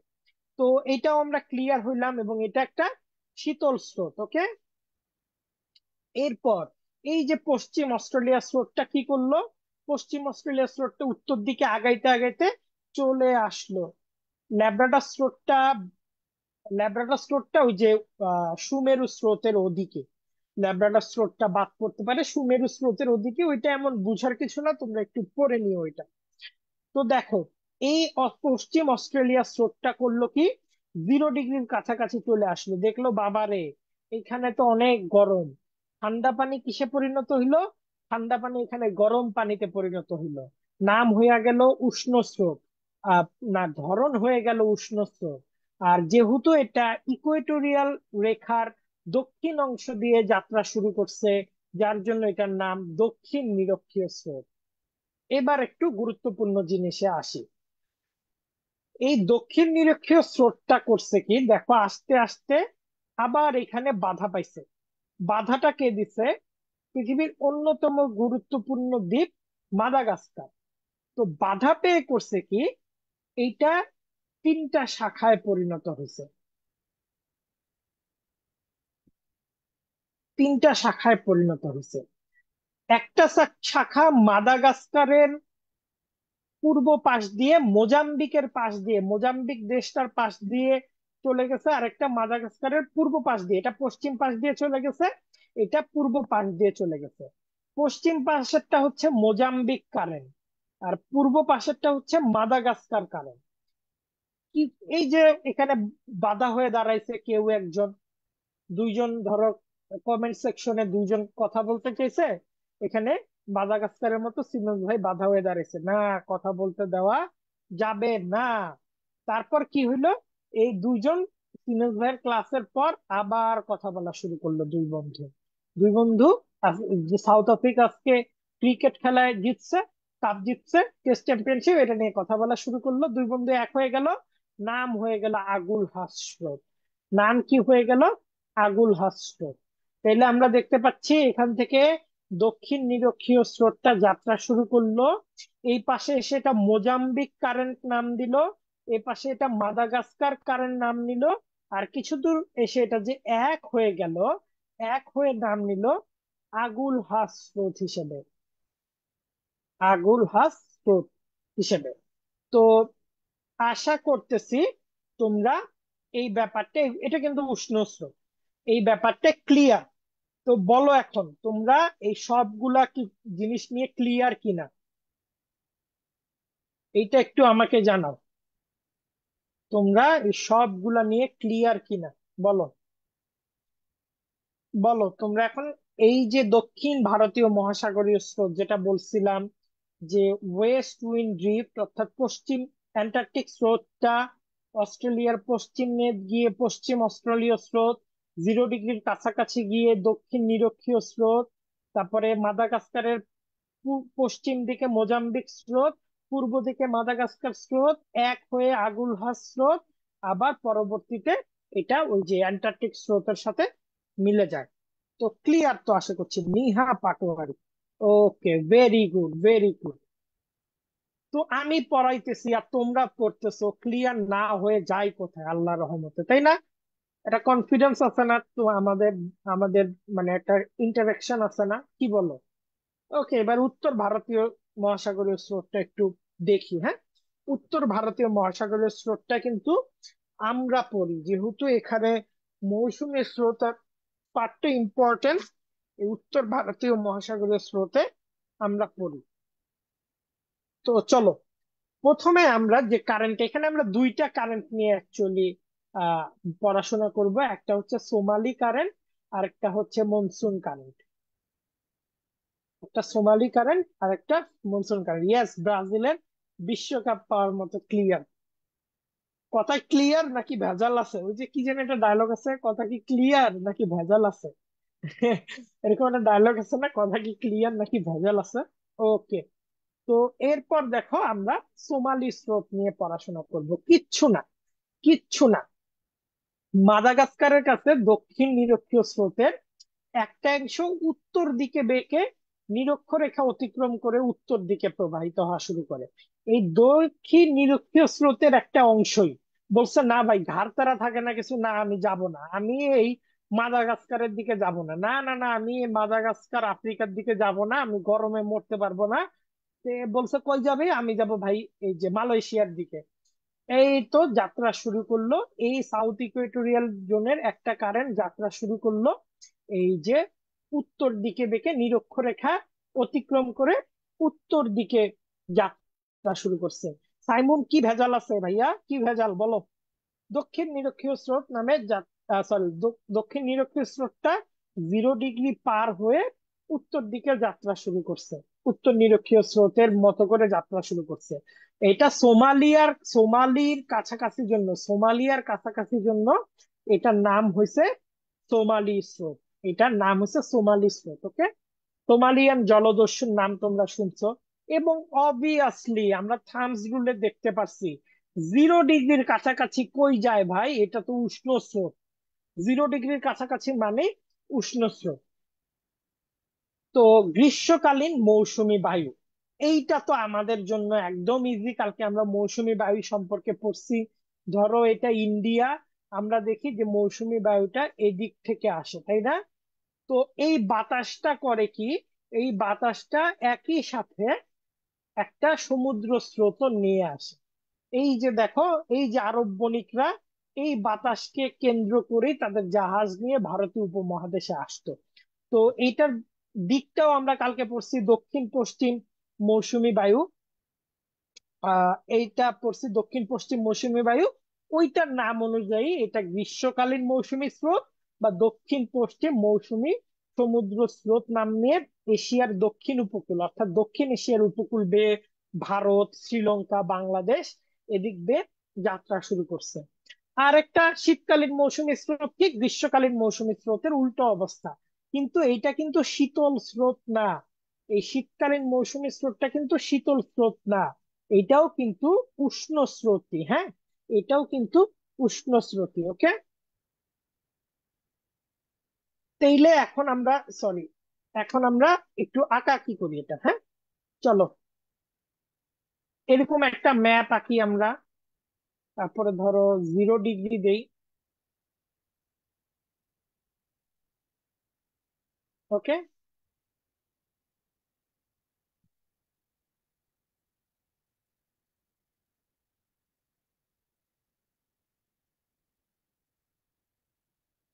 এটা অ্যান্টার্কটিক। তাইলে আমরা দেখলাম মনোযোগ দিয়ে, যারা এতক্ষণ বুঝো নাই, মনোযোগ দিয়ে। হ্যাঁ, এই যে এখান দিয়ে তো একটা স্রোত আসে। তো অ্যান্টার্কটিকের উত্তর পাশ দিয়ে একটা শীতল স্রোত বয়ে যায়, পশ্চিমা স্রোত। এইটা করে কি ঘড়ির কাঁটার বিপরীতেই যখন আমার যাইতে হবে, অস্ট্রেলিয়ার পাশ দিয়ে যায়। এটা তো পশ্চিমা স্রোত, এটা অস্ট্রেলিয়া স্রোত। অস্ট্রেলিয়ার পাশ দিয়ে যাওয়ার পর দেখে আল্লাহ রে আল্লাহ, আমি তো 0 ডিগ্রির কাছাকাছি চলে আসছি। এটা উষ্ণ স্রোতে পরিণত হয়। উষ্ণ স্রোতটার নাম কি? দক্ষিণ নিরক্ষীয় স্রোত। উষ্ণ স্রোতের একটা অংশ ভাই আমি মানি না। আমি এই আফ্রিকা যাব না, আমি ইন্দোনেশিয়ার দিকে যাব। এই স্রোতটার নাম হয়ে যায় সোমালি স্রোত। আর দক্ষিণ নিরক্ষীয় স্রোতটা এখানে দুই ভাগ হয়ে যায় প্রথমে। সিমেন্স ভাই গল্প করতে দেয় নাই। এটার নাম মোজাম্বিক স্রোত, এটার নাম মাদাগাস্কার স্রোত। আর সিমেন্স ভাই চলে যাওয়ার পর আবারও এই স্রোতটা এক হয়ে যায়, নাম হয়ে যায় আগুলহাস স্রোত। আর এদিক থেকে আরেকটা স্রোত মৌসুমী বায়ুর প্রভাবে এক সময় যায় একদিকে, আর শীতকালে যায় আরেক দিকে। এটার নাম হচ্ছে মৌসুমী স্রোত। এখন বলো ক্লিয়ার কিনা পুরা স্রোতটা? ক্লিয়ার কিনা বলো, পুরা স্রোতটা ক্লিয়ার কিনা? গল্প করা যাবে না, গল্প করা যাবে না। এবার আমাকে বলেন আপনাদের কাছে পুরা ইন্ডিয়ান ওশান ক্লিয়ার কিনা? পুরা ইন্ডিয়ান ওশেন আপনাদের কাছে ক্লিয়ার কিনা বলেন? পুরা ইন্ডিয়ান ওশেন ক্লিয়ার?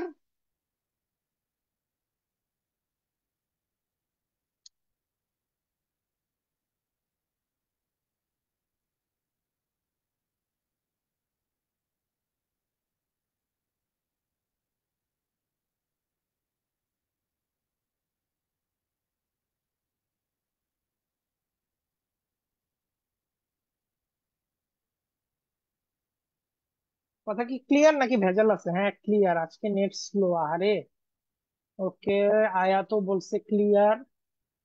ক্লিয়ার ভাইয়া, আরেকবার। প্রিয়াঙ্কা কি মনোযোগ দেন নাই?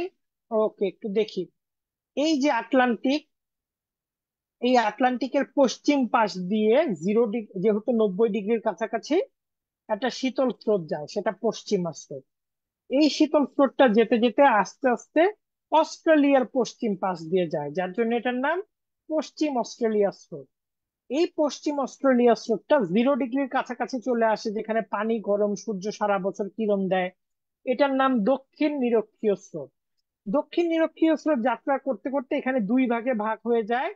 একটা মোজাম্বিক নামক দেশের পাশ দিয়ে যায় জন্য মোজাম্বিক স্রোত, মাদাগাস্কারের পাশ দিয়ে যায় জন্য মাদাগাস্কার স্রোত। কিছু দূর গিয়ে এটা আবার মিলিত হয়ে আগুলহাস স্রোত নামে যাত্রা শুরু করে। আর এই দক্ষিণ নিরক্ষীয় স্রোত যেটা আসতেছিল, সেটার একটা পার্ট আবার বিপরীত দিকে চলে যায় উত্তর নিরক্ষীয় স্রোত হিসেবে, যেটার নাম সোমালি স্রোত। আর আমাদের মৌসুমী বায়ুকে ফলো করে দুইটা স্রোত দেখা যায়, একটা গ্রীষ্মকালীন মৌসুমী সামুদ্রিক স্রোত, আর একটা শীতকালীন। ওকে। ওকে, এরপর আমরা একটা কুইজ দেখি। বলো, নিচের কোনটা উষ্ণ স্রোত, এটা একটু আমাকে জানাও। নিচের কোনটা উষ্ণ স্রোত, এটা একটু জানাও।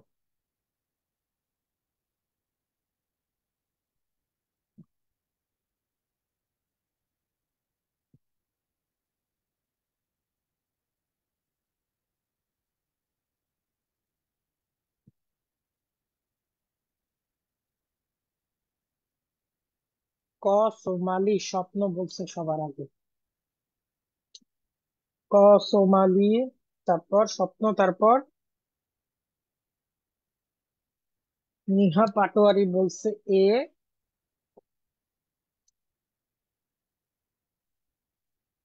মুশফিকা গল্পবাদ দীপু রানা বলছে এ, সাইমন গল্পবাদ রিফাত এ বলছে, ইরা বলছে এ, প্রিয়াঙ্কা বলছে এ, সিদ্রাতুল আয়াত বলছে, দীপু বলছে, আর রহিম বলছে এ, লিখন সাহা মুশফিকা। ওকে, ভেরি গুড।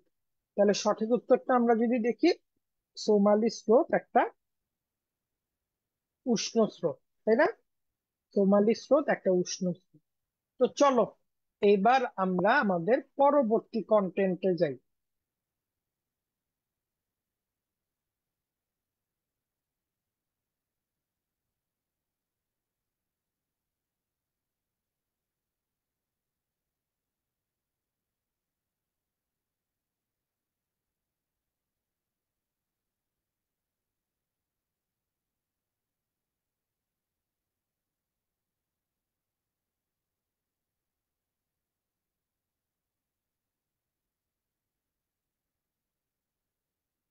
ওকে, পরবর্তী কন্টেন্টটা হচ্ছে জোয়ার ভাটা। প্রথমে আমরা জোয়ার ভাটার কারণগুলো সম্পর্কে পড়বো। জোয়ার ভাটা কি? সমুদ্রের পানি কখনো কখনো ফুলে ওঠে, কখনো কখনো আবার নেমে যায়। অর্থাৎ কখনো কখনো একদম সামনে আগায় আসে, আবার কখনো কখনো নেমে যায়। তো এই পানির উত্থান পতনকে আমরা জোয়ার ভাটা হিসেবে চিহ্নিত করে থাকি। যেমন দেখো, এই যে চিত্রটা, এটা হচ্ছে ভাটার সময়, যখন এই একই এলাকাটা শুকনা হয়ে আছে, আবার জোয়ারের সময় পানি এসে এই এলাকাটা ভরায় দিয়ে গেছে। দেখো, জোয়ারের সময় কিন্তু আমরা অনেক ঢেউও দেখতে পারতেছি, কিন্তু ভাটার সময় কিন্তু ওই ধরনের ঢেউ আমরা দেখতে পারতেছি না।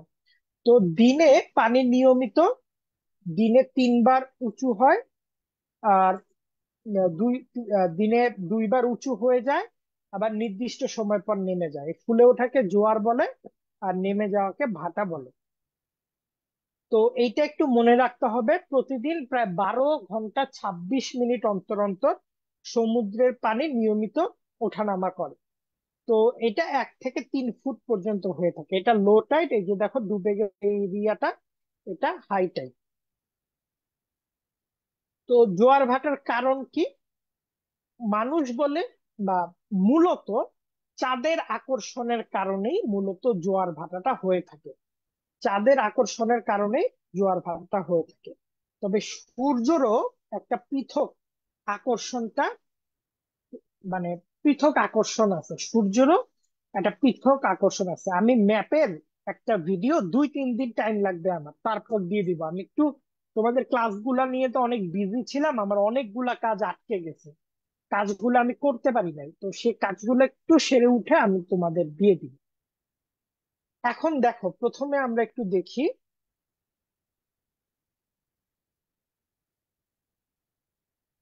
মহাকর্ষের প্রভাব। অর্থাৎ এই যে মহাকর্ষে তো বিভিন্ন গ্রহ নক্ষত্র আছে, হ্যাঁ? এই মহাকর্ষের প্রতিটা বস্তু, গ্রহ উপগ্রহ একজন আরেকজনের আকর্ষণ করে।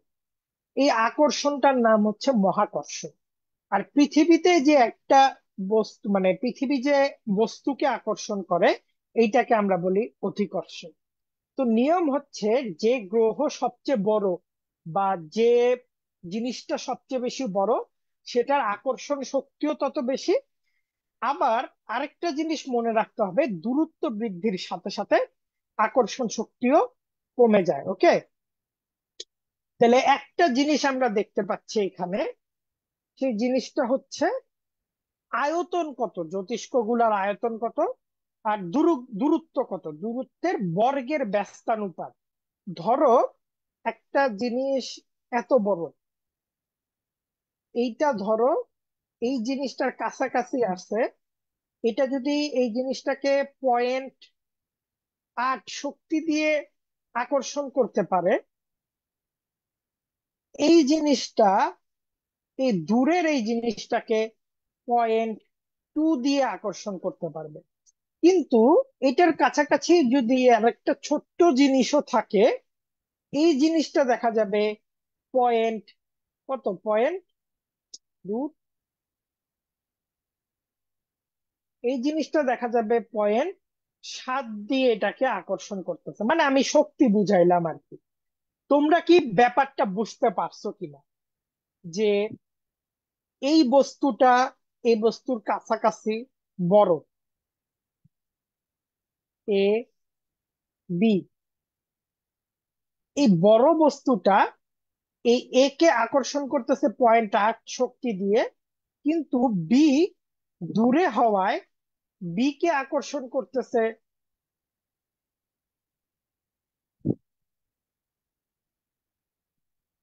বি কে আকর্ষণ করতেছে 0.2 দিয়ে, জাস্ট যেহেতু দূরে।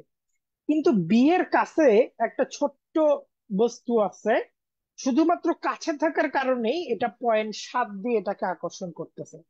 অর্থাৎ একটা বস্তু বড় হইলে সেটার আকর্ষণ শক্তি বেশি হবে, এটা ট্রু। কিন্তু বস্তুটা যদি ছোট হয় এবং কাছাকাছি থাকে, আর বড় বস্তুটা যদি দূরে থাকে, এটার আকর্ষণ শক্তি কম। এমন হয় না যে আমরা আমাদের একটা বন্ধুর সাথে, এই যে তোমরা ইউনিভার্সিটিতে ওঠার পর এটা খেয়াল করবা, আমরা আমাদের একটা বন্ধুর সাথে ধরো পড়ালেখা করছি 7-8 বছর, তো এরপর দেখা গেল ও হায়ার স্টাডিতে তুমি ভর্তি হলো আমার ইউনিভার্সিটিতে, আমি জাহাঙ্গীরনগর থেকে পড়ছি। আরেকজন বন্ধু তোমার চলে গেছে ইউরোপের কোন ইউনিভার্সিটিতে। ইউরোপের ওই বন্ধুটার সাথে 7-8 বছর কাটানোর পরও ভার্সিটি লাইফে কিন্তু তোমার জাহাঙ্গীরনগরে যে বন্ধু হবে তার সাথে তোমার কানেকশনটা বেশি হবে। কেননা তার সাথে তোমার টাইমটা পাস বেশি হচ্ছে, আর ওই বন্ধুটা দূরে থাকায় তার সাথে তো টাইমটা ওরকম করে পাস হচ্ছে না, তাই না? তো এই রকমই পৃথিবীর এই ব্যাপারটা। তো সূর্য অনেক বড়, অনেক শক্তিশালী, প্রবল বেগে আকর্ষণ করতে পারে, কিন্তু সূর্য পৃথিবী থেকে অনেক দূরে অবস্থিত, যার জন্য সূর্যের আকর্ষণ শক্তিটা জোয়ার ভাটায় মুখ্য ভূমিকা পালন করে না। মুখ্য ভূমিকা পালন করে চাঁদের আকর্ষণ শক্তিটা। তো আশা করতেছি এই ব্যাপারটা তোমাদের কাছে ক্লিয়ার। এখন এইটা গেল প্রভাব। আরেকটা জিনিস চাঁদের আকর্ষণ শক্তির ব্যাপারে কাজ করে। কালকে আমরা ধরো ভিজে যাওয়া একটা বলের উদাহরণ দিছিলাম না? একটা বল যদি এরকম করে ঘুরানো হয়, তাহলে দেখবা তার মাঝখান দিয়ে বলটা যখন ঘুরতে থাকে, চারদিক থেকে পানি ছিটকে বের হয়। ছেলেরা বা মেয়েরাও যারা ক্রিকেট খেলছে অনেক সময় দেখবা পানির মধ্যে বা ড্রেনের মধ্যে বল পড়ে যেত, তারপর আমরা বলটা এরকম করে ঘুরাইতাম, বাড়ি মারতাম। তো দেখবা পানির ওই বলের গায়ে থেকে পানি ছিটকে পড়ে। তো পৃথিবীও তো মনে করো এমনি ঘোরে, পৃথিবীও তো মনে করো এমনি ঘোরে। তো পৃথিবীর যে আশেপাশে যে পানিটা লেগে আছে, পৃথিবীর এই ঘোরার কারণে এই পানিটাও বাইরে চলে আসার বা বাইরে ছিটকে আসতে চায়। কিন্তু পৃথিবীর আকর্ষণ শক্তির জন্য, অভিকর্ষের কারণে পৃথিবী যে আকর্ষণটা করে এটাকে বলে অভিকর্ষণ। এই অভিকর্ষটা করে কি, এই পানিটাকে ভিতরের দিকে, কেন্দ্রের দিকে টেনে ধরে থাকে। না রে ভাই, আমি তোমারে যাইতে দিব না। ওই যে অনেক সময় অনেক বাচ্চা কাচ্চা হয় না, বাবারে অফিসে যেতে দেয় না, আম্মুকে যাইতে দেয় না, জোর করে জড়ায় ধরে রাখে, ওরকম এরকম মনে করো কেন্দ্রের দিকে টেনে ধরে। তো এই যে বাইরে যাওয়ার যে প্রবণতা, এটাকে বলে কেন্দ্র বিমুখী শক্তি। আর ভিতরে যে টানার প্রবণতা, এটাকে বলে কেন্দ্রমুখী শক্তি। তো চাঁদের এই কারণেই মনে করো, মূলত এইসব দুইটা কারণেই জোয়ার ভাটা হয়। তো দেখো, ভাটা জিনিসটা কখন হয়? চন্দ্রের আকর্ষণে যেমন জোয়ার তৈরি হয়,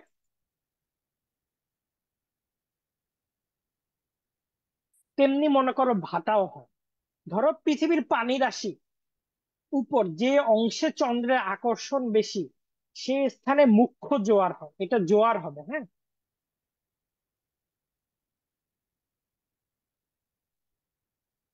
ধরো যে স্থানে আকর্ষণ বেশি সে স্থানে মুখ্য জোয়ার হয়, যে স্থানে আকর্ষণ কম সে স্থানে গৌণ জোয়ার হয়।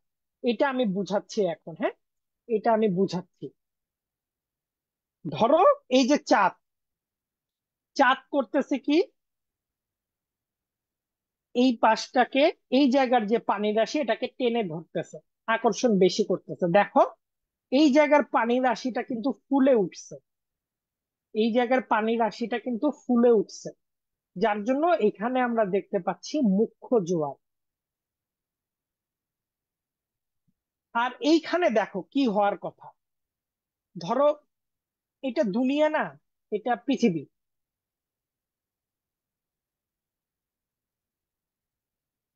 এখন চাঁদ যখন আকর্ষণ করতেছে বিপরীত পাশ থেকে,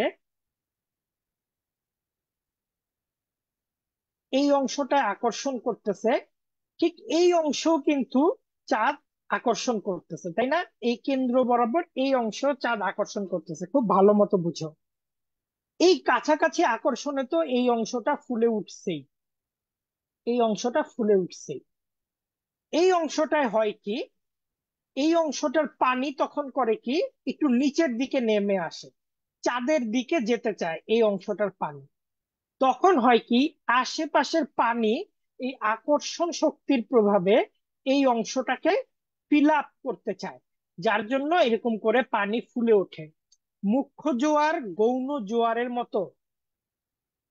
মুখ্য জোয়ার আর গৌণ জোয়ারটা বুঝতে পারছো কিনা আমাকে এখন একটু জানাও। এই যে ধরো এই অনুযায়ী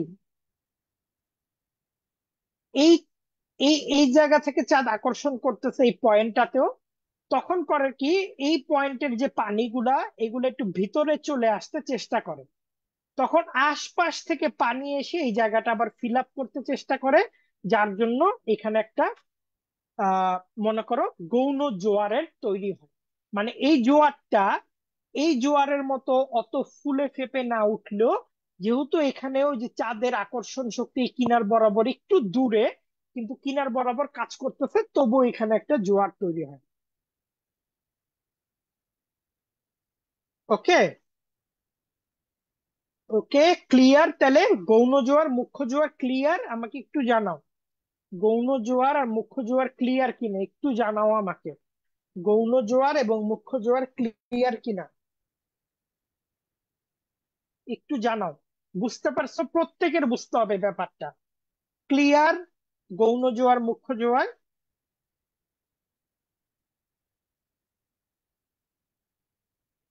গৌণ জোয়ার মুখ্য জোয়ার ক্লিয়ার। ওকে, তাইলে আমরা পরবর্তীটায় চলে যাই। তো এইখানে তো গৌণ জোয়ার হইলো, আর এই দুই পাশে আকর্ষণ শক্তি নাই, বরং এই দুই পাশ থেকে পানি গিয়ে এই যে ফোকাল পয়েন্ট গুলা যাওয়ার চেষ্টা করে, যার জন্য এই জায়গাগুলোতে ভাটার তৈরি হয়। তো আশা করতেছি জোয়ার ভাটা কেন তৈরি হয় সেটা সম্পর্কে তোমরা একটা ক্লিয়ার ধারণা পাইছো। ওকে, আমি তাও একটু খেয়াল করি ক্লিয়ার কিনা, বাকিদের থেকেও একটু শুনি। ওকে, আই হোপ প্রত্যেকে ক্লিয়ার। ওকে, তাহলে আমরা পরেরটাই যাই, স্মার্ট বাচ্চা কাচ্চা সব।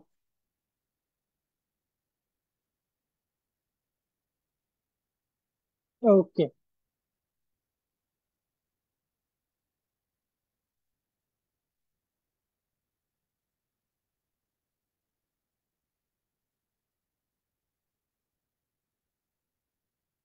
এখন আমরা বলবো জোয়ার ভাটার শ্রেণী বিভাগ, হ্যাঁ।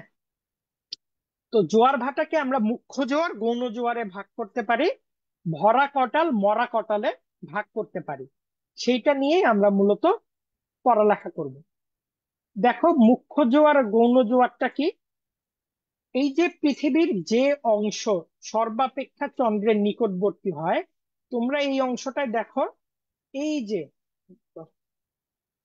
এই যে দেখো চাঁদ যেদিকে ঘুরতেছে ওই দিকটাই চাঁদের দিকে একটা জোয়ারের ভূমিকা করে আছে।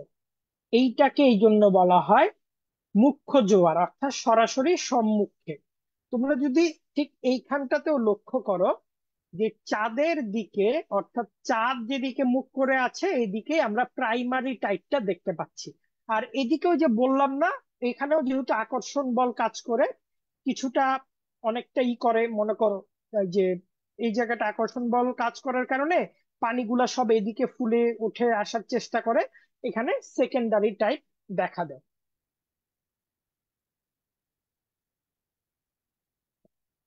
তাহলে মুখ্য জোয়ার গৌণ জোয়ারটা আমরা বুঝলাম। পরেরটা আমরা দেখি।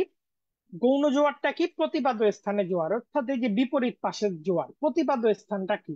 ধরো তুমি এই জায়গাটায় দাঁড়ায় আছে, এই জায়গাটায় কে দাঁড়ায় আছে? দীপু দাঁড়ায় আছে। দীপু দাঁড়ায় আছে, দীপুর একদম অপোজিট অ্যাঙ্গেলে 180 ডিগ্রি গেলে যে মানুষটা, ধরো সেখানে দাঁড়ায় আছে ইরা দাঁড়ায় আছে, একদম এই পাশে যদি ইরা দাঁড়ায় থাকে, তাহলে দীপুর প্রতিপাদ্য স্থানে ইরা আছে, আর ইরার প্রতিপাদ্য স্থানে দীপু আছে, অর্থাৎ একদম 180 ডিগ্রি বিপরীত স্থানে যে দাঁড়ায় থাকবে সেটাকে প্রতিপাদ্য স্থান বলে। দেখো এই অংশে তো আমরা প্রাইমারি টাইপ দেখতে পাচ্ছি, ঠিক 180 ডিগ্রি বিপরীতে যে টাইপটা আমরা দেখতে পারি সেটা হচ্ছে সেকেন্ডারি টাইপ কিংবা গৌণ জোয়ার। এবার আমরা তেজ কটাল আর ভরা কটালটা একটু দেখি। তেজ কটাল ভরা কটালটা কি? Spring type. তেজ কটাল ভরা কটালটা স্প্রিং টাইপ। ওকে, এটা একটু দেখো। তো এইখানে আমরা দেখতে পাচ্ছি সূর্য, পৃথিবী, চাঁদ। সূর্য, পৃথিবী, চাঁদ, এই অংশটায় আমরা যে ইটা দেখি, যে জোয়ারটা দেখি বা যে অবস্থাটা দেখি, এটাকে বলে স্প্রিং টাইপ বা তেজ কটাল। কেননা সূর্য একদিক থেকে টানে, আবার চাঁদ একদিক থেকে টানে, কিন্তু আমরা জানি চাঁদের আকর্ষণ শক্তিটা বেশি। ধরো চাঁদ যদি 11 টানে, 11 গুণ 11 পয়েন্টে টানে, সূর্য টানবে 5 পয়েন্টে। এইটা হচ্ছে মনে করো তাদের অনুপাত। আরেকটা আমরা দেখতে পারি, সূর্য, চাঁদ, পৃথিবী, অর্থাৎ এই যে সূর্য, চাঁদ, পৃথিবী, এইখানে আমরা দেখতে পারি এটা ফুল নিউ মুন হয়। এইখানে একদম সমস্ত আকর্ষণ শক্তি দিয়ে সূর্য আর চাঁদ একই দিকে পানিকে টানতে থাকে। এইটাকে বলে ভরা কটাল। ঠিক অপর পাশে দেখো, আমরা দেখতেছি সূর্য একদিকে, চাঁদ একদিকে, আমরা 90 ডিগ্রি কোণ করে একটা অংশ দেখতেছি, এইটাকে বলে মরা কটাল। এই 90 ডিগ্রি কোণ করে যে অংশটা দেখতেছি এটাকে বলে মরা কটাল।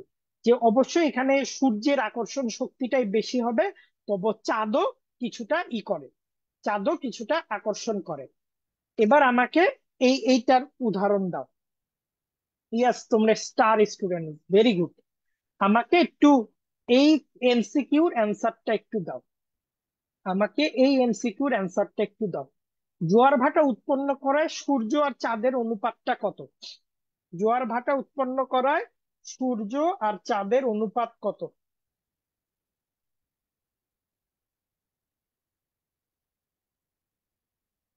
হম স্বপ্ন বলছে 11 অনুপাত 5। তারপর দেখি, এটার উত্তর সবার থেকে চাই। এটার উত্তর সবার থেকে চাই।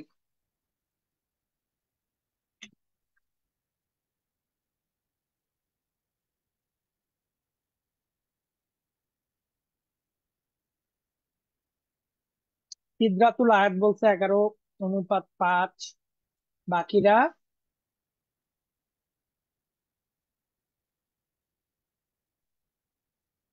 অর্ঘ্য, প্রেয়সী বলছে খ, বিধি বলছে ক, সুমু বলছে ক, মুশফিকা বলছে ক।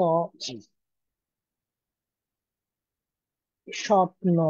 এই তো প্রত্যেকে যেটা ভুল করছো, শ্রেয়সী বাদে স্বপ্ন আর সুমো প্রথমে ভুল করছিলা। ওকে, দেখো আমি কি বলছিলাম। চাঁদ 11 গুণ টানলে সূর্য টানে 5 গুণ। জাস্ট এইখানে আমি একটু চেঞ্জ করে দিছি, সূর্য আর চাঁদের অনুপাতটা চাইছি।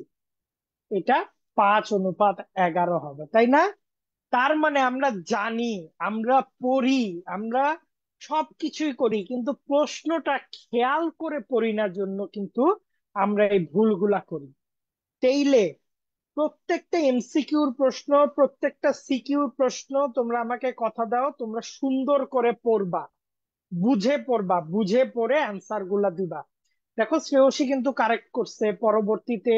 আহ সো- আহ, কে পরবর্তীতে আরো অনেকেই, স্বপ্ন, তুমু, ওরা কারেক্ট করছে। ওকে, তাহলে সঠিক উত্তরটা কিন্তু আমরা দেখতে পারি খ নাম্বারটা হবে।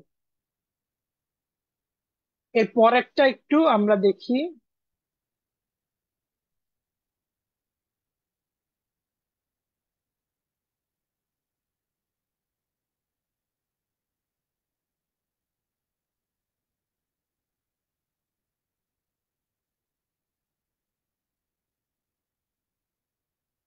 এখন আমরা জোয়ার ভাটার সময় আর ব্যবধান নিয়ে জানবো, কেমন? দেখো জোয়ার ভাটার সময় আর ব্যবধান নিয়ে জানবো। দেখো জোয়ার ভাটার ক্ষেত্রে একটা গুরুত্বপূর্ণ ব্যাপার কি, আচ্ছা প্রশ্ন পড়তে ভুল করছো, প্রশ্ন পড়তে ভুল করা যাবে না, এই জন্য কিন্তু এমসিকিউ গুলো দেওয়া তোমাদের সাবধান করতে। এক, দেখো সূর্য তো সূর্যের জায়গায়, এই পৃথিবী কিন্তু সূর্যের চারদিকে ঘুরছে, তাই না? পৃথিবী সূর্যের চারদিকে ঘুরছে। আবার পৃথিবী কিন্তু নিজ অক্ষেও চারদিকে ঘুরছে, নিজ অক্ষেও চারদিকে ঘুরছে। আবার চাঁদও নিজ অক্ষে চারদিকে ঘুরছে, একই সাথে পৃথিবীর চারদিকে ঘুরছে, খালি ঘোরাঘুরি। সূর্যের চারদিকে পৃথিবী ঘোরে, পৃথিবী আবার নিজ অক্ষেও ঘোরে। পৃথিবীর চারদিকে চাঁদ ঘোরে, চাঁদ আবার নিজ অক্ষেও ঘোরে, তাই না? এটাই হচ্ছে মেইন কথা। তো যেটা বলতে চাচ্ছিলাম, দেখো অনেকটা এইরকম করে যে সূর্যের চারদিকে পৃথিবী ঘুরতেছে, আবার পৃথিবীর চারদিকে চাঁদ ঘুরতেছে, আবার সূর্য নিজ পৃথিবী নিজ অক্ষেও ঘুরতেছে, চাঁদও আবার নিজ অক্ষেও ঘুরতেছে। তো এখন দেখো জোয়ার ভাটার সময়ের ব্যবধানটা। ধরো পৃথিবী নিজ অক্ষের উপর পশ্চিম থেকে পূর্ব দিকে ঘুরতেছে, হ্যাঁ, পশ্চিম থেকে পূর্ব দিকে ঘুরতেছে। চাঁদ আপন কক্ষপথে অবস্থান করে, চাঁদও পৃথিবীর পশ্চিম থেকে পূর্ব দিকে ঘুরতেছে। চাঁদ নিজ কক্ষপথে চাঁদ নিজ কক্ষপথে 29 দিনে পৃথিবীকে একবার প্রদক্ষিণ করে বলে এর কক্ষে কে 29 ভাগের 1 ভাগ অগ্রসর করে, একদিনে তার কক্ষের 29 ভাগের 1 ভাগ অগ্রসর করে। অর্থাৎ পুরো পৃথিবী, চাঁদে যদি মানুষ বাস করতো আর তারা যদি পৃথিবীর হিসেবে আহ বছর কল্পনা করত, তাহলে এরকম পুরো কক্ষপথটাকে আমরা 29টা ভাগ করতে পারতাম, 29টা ভাগ করতে পারতাম। এই পুরো কক্ষপথকে 29টা ভাগ করতে পারতাম। তো একদিনে চাঁদ এই 29 ভাগের 1 ভাগ অতিক্রম করে, তাই না?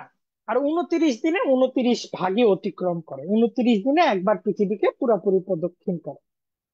তো পৃথিবীর আবর্তনের সময় 24 ঘন্টা, আর চাঁদ আপন কক্ষপথে প্রায় 13 ডিগ্রি পথ অগ্রসর হয়।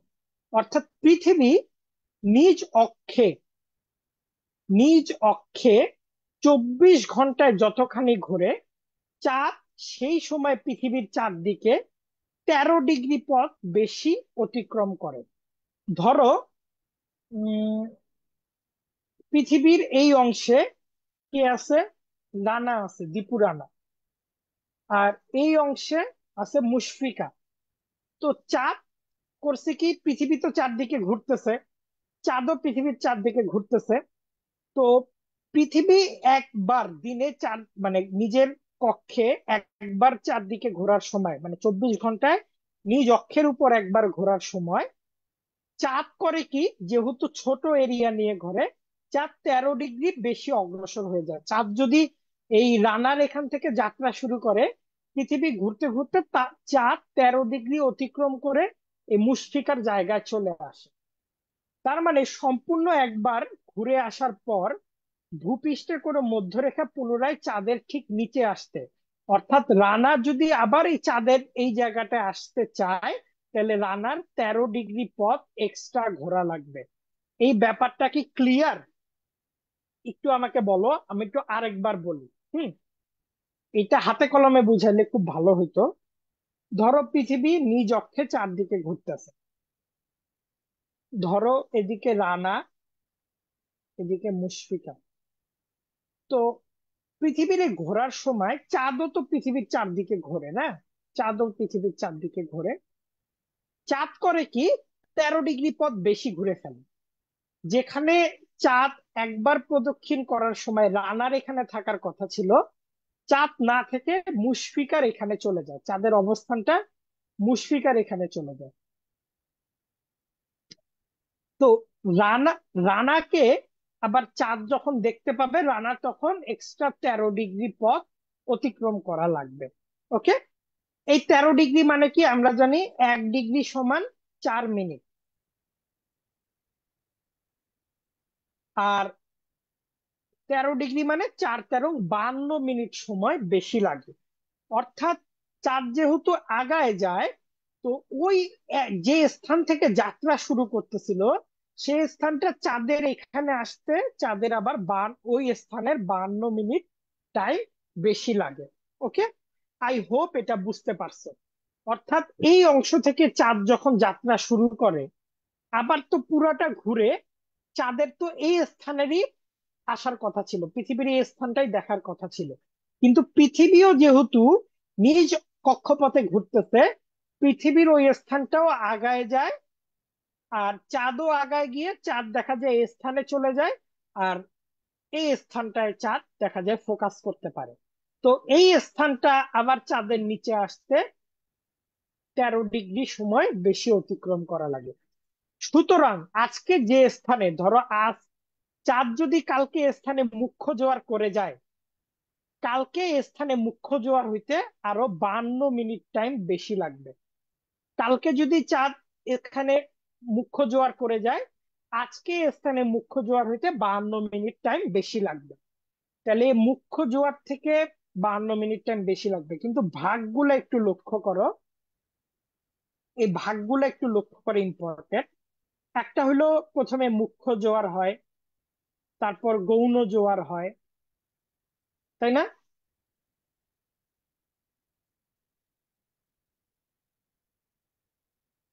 না, মুখ্য জোয়ার হয়, দাঁড়াও, মুখ্য জোয়ার হয়, তারপরে ভাটা হয়, তারপরে গৌণ জোয়ার হয়, তারপরে ভাটা হয়, তারপর আবার মুখ্য জোয়ার হয়। হ্যাঁ। তো একটা স্থানে যখন জোয়ার হয়, সেটা মুখ্য হোক বা গৌণ হোক, এই জোয়ারের 6 ঘন্টা 13 মিনিট পর সে স্থানে আবার ভাটা হয়। আবার মুখ্য জোয়ারের পর গৌণ জোয়ার হইতে সময় লাগে 6 ঘন্টা 13 মিনিট, মানে ভাটা থেকে জোয়ার হইতে সময় লাগে 6 ঘন্টা 13 মিনিট। তো মুখ্য জোয়ার থেকে গৌণ জোয়ার হইতে সময় লাগে 12 ঘন্টা 26 মিনিট।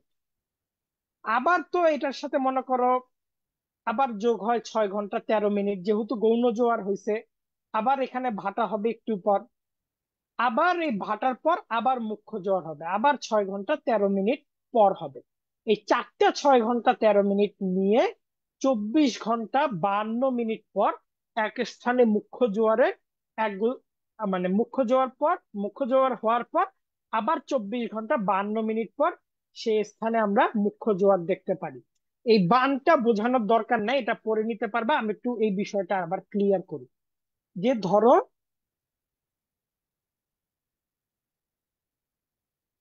এই স্থানটায় জোয়ার হবে, জোয়ার, কোন একটা স্থানে জোয়ার হয়, তারপরে ভাটা হয়, আবার জোয়ার হয়, আবার ভাটা হয়। ধরো এটা মুখ্য জোয়ার, এই ভাটার পর আবার ধরো জোয়ার হয়, এটা গৌণ জোয়ার, এটাও মুখ্য জোয়ার। তাহলে মুখ্য জোয়ার হওয়ার 6 ঘন্টা 13 মিনিট পর ভাটা হলো। আবার এই জোয়ারের 6 ঘন্টা 13 মিনিট পর ভাটা হলে ভাটার আবার 6 ঘন্টা 13 মিনিট পর জোয়ার হয়।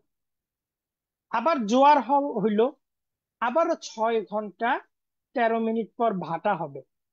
ভাটা হইলো, আবার জোয়ার হইতে লাগবে 6 ঘন্টা 13 মিনিট পর। এখন মুখ্য জোয়ার থেকে গৌণ জোয়ার হইতে সময় লাগলো তাহলে 12 ঘন্টা 26 মিনিট, যোগ করো। জোয়ার থেকে ভাটা হইতে তো 6 ঘন্টা 13 মিনিট, আর মুখ্য জোয়ার হইতে মুখ্য জোয়ারের পর আবার একটা মুখ্য জোয়ার হইতে সময় রাখলো 24, 24 আওয়ার্স 52 মিনিট। তো আই হোপ এই বিষয়টা ক্লিয়ার তোমাদের কাছে। তো এই ছিল মোটামুটি আমাদের আজকের পড়াশোনা। তোমরা একটু এই অ্যান্সারটা আমাকে একটু বলো, এটা কি হবে? এই অ্যান্সারটা একটু আমাকে বলো।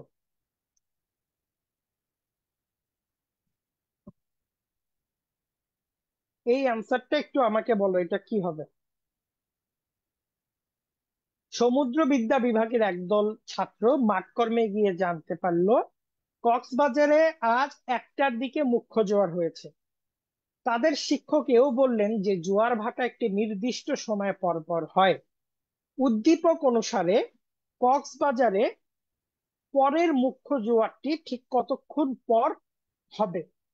পৃথিবী থেকে চাঁদের দূরত্বটাই এই মুহূর্তে আমার মনে পড়ছে না। সোহেল, সরি আমি সেজন্য। বলো এটা কতক্ষণ পর পর হবে, বা ঠিক কয়টার দিকে হবে? ওকে, স্বপ্ন, শ্রেয়সী প্রত্যেকে বলছে ডি। প্রত্যেকে বলছে ডি।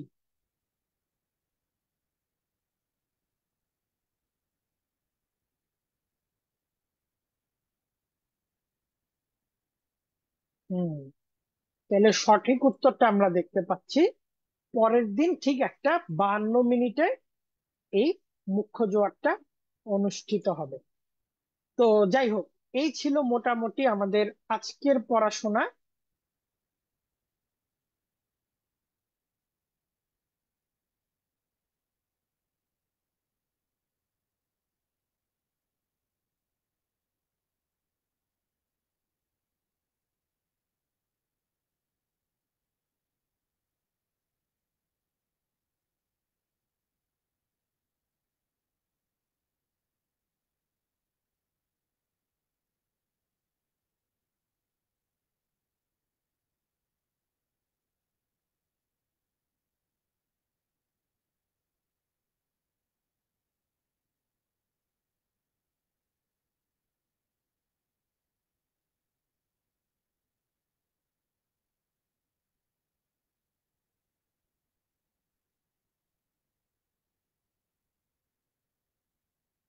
ওকে, তোমরা কি আমাকে দেখতে পাচ্ছো? একটু কমেন্টে জানাও তোমরা কি দেখতে পাচ্ছো কিনা আমাকে,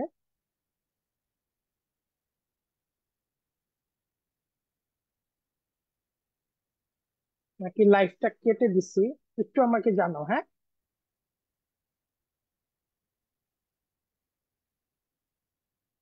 ওকে, না দেখতে পাচ্ছো আই হোপ, তাই না? ওকে, আই হোপ দেখতে পাচ্ছো। ওকে, জি ভাইয়া।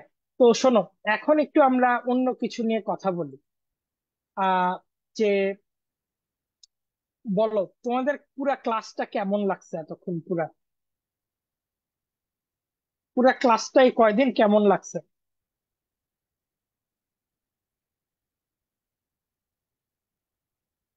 এই কয়দিন তোমরা পুরা ক্লাসটা করলা, কেমন লাগছে?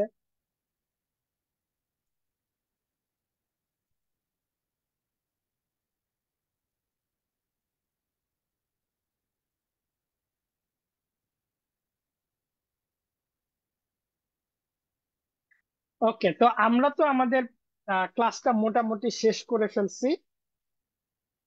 তো এই কয়দিন মিলে তো আমরা প্রত্যেকে অনেকগুলা ক্লাস করছি। এই কয়দিন মিলে আমাদের অনেকগুলা জিনিস আমরা ক্লিয়ার করছি। তো আই হোপ সবার কাছে সবকিছু ক্লিয়ার হয়েছে, রাইট? সবার কাছে সবকিছু ক্লিয়ার হয়েছে। আমি কাল একটা ভিডিও করব। ভিডিও করে ভিডিও করে আমরা করব কি, আহ বুশরা আপুকে কালকে মেনশন করে দিব।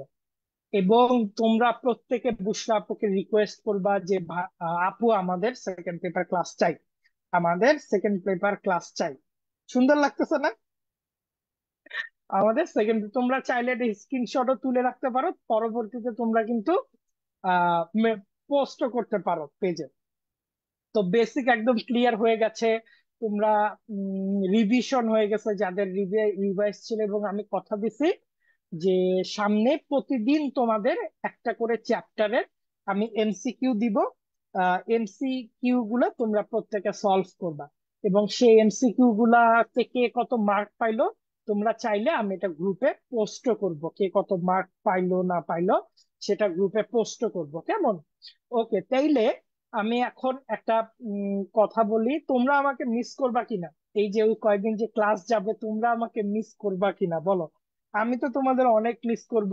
তোমাদের প্রত্যেকের নাম আমার মোটামুটি মুখস্থ হয়ে গেছে, পরিচিত হয়ে গেছে, এবং প্রত্যেককে আমি অনেক মিস করব।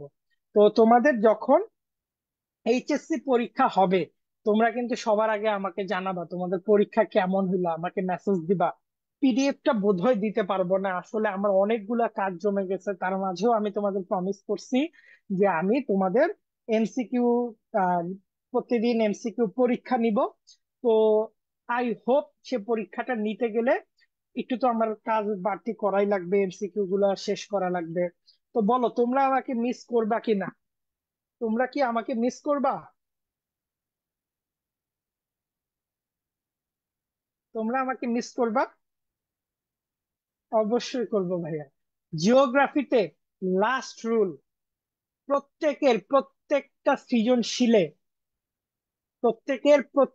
সৃজনশীলে চিত্র আঁকতে হবে, লাস্ট রুল। দুইটা কথা মনে রাখবা, জিওগ্রাফিতে সৃজনশীলে চিত্র না আঁকলে ভালো মার্ক পাবা না, এটা হচ্ছে প্রথম কথাটা। সেকেন্ডলি, বুলেট পয়েন্ট করে করে লিখবা, অন্যান্য ধরো ম্যাপ আঁকার চেষ্টা করবা, তাইলে মনে করো ভালো করে লিখবা। রুটিন আচ্ছা একটা দিয়ে দিব না, প্রতিদিন মনে করো, রুটিন লাগবে না, যেদিন থেকে শুরু করব বলে দিব, ধরো আজকে যে চ্যাপ্টার হবে তার পরের দিন অন্য আরেকটা চ্যাপ্টার হবে, ওকে? এবং চিত্র আঁকার সময়, পরীক্ষায় চিত্র আঁকার সময় নিশ্চয় আমার কথা মনে পড়বে যে ভাইয়া চিত্র আঁকতে বলছিল পরীক্ষায় নাকি? চিত্র আঁকার সময় মনে পড়বে ভাইয়া চিত্র আঁকতে বলছিল, যে ভাইয়া এটা শিখাইছিল ওইটা শিখাইছিল। ওকে, এক্সাম এই গ্রুপেই হবে, আমি গুগল ফর্ম দিয়ে দিব, গুগল লিংকে ক্লিক করলে তোমরা এক্সাম দিতে পারবা। এবং এই যে এই কয়দিন যে সবাই মিলে পরিচিত হইছো, একজন আরেকজনের সাথে পরিচিত হয়ে নিজেরা সলভ করে নিবা। আর অবশ্যই আহ আমার ওই যে একটা ভিডিও আছে যেখানে আমি একটা প্ল্যান করে দিছি, একটা প্লে লিস্ট করে দিছি, সে প্লে লিস্টটা ফলো করবা। তাইলে মনে করো ওই প্লে লিস্টে থেকে অনেক কিছু ক্লিয়ার হয়ে যাবে। তা আমি তো তোমাদের অনেক মিস করব। আর কালকে একটা ভিডিও দিয়ে দিব, কালকে ভিডিওটাতে সবাই বুশরা আপুকে ধরবা যে আপু আমাদের সেকেন্ড পেপার ক্লাস নেন, ভাই আমাদের ফার্স্ট পেপারটা ক্লিয়ার করে দিয়ে গেছে, আপনি সেকেন্ড পেপার ক্লাসটা নেন, হ্যাঁ? তো আজকে তাহলে এ পর্যন্তই থাক। সে পর্যন্ত প্রত্যেকেই ভালো থেকো। তোমাদের আহ জন্য শুভকামনা, ভালো মতো পরীক্ষা দিবা তোমরা, এবং সে পরীক্ষায় তোমরা A+ নিয়ে আসবা ইনশাল্লাহ, তাই না? তো আজকে এ পর্যন্তই থাকুক, আবার ভবিষ্যতে তোমাদের সাথে দেখা হবে। নেভার স্টপ লার্নিং, ওকে?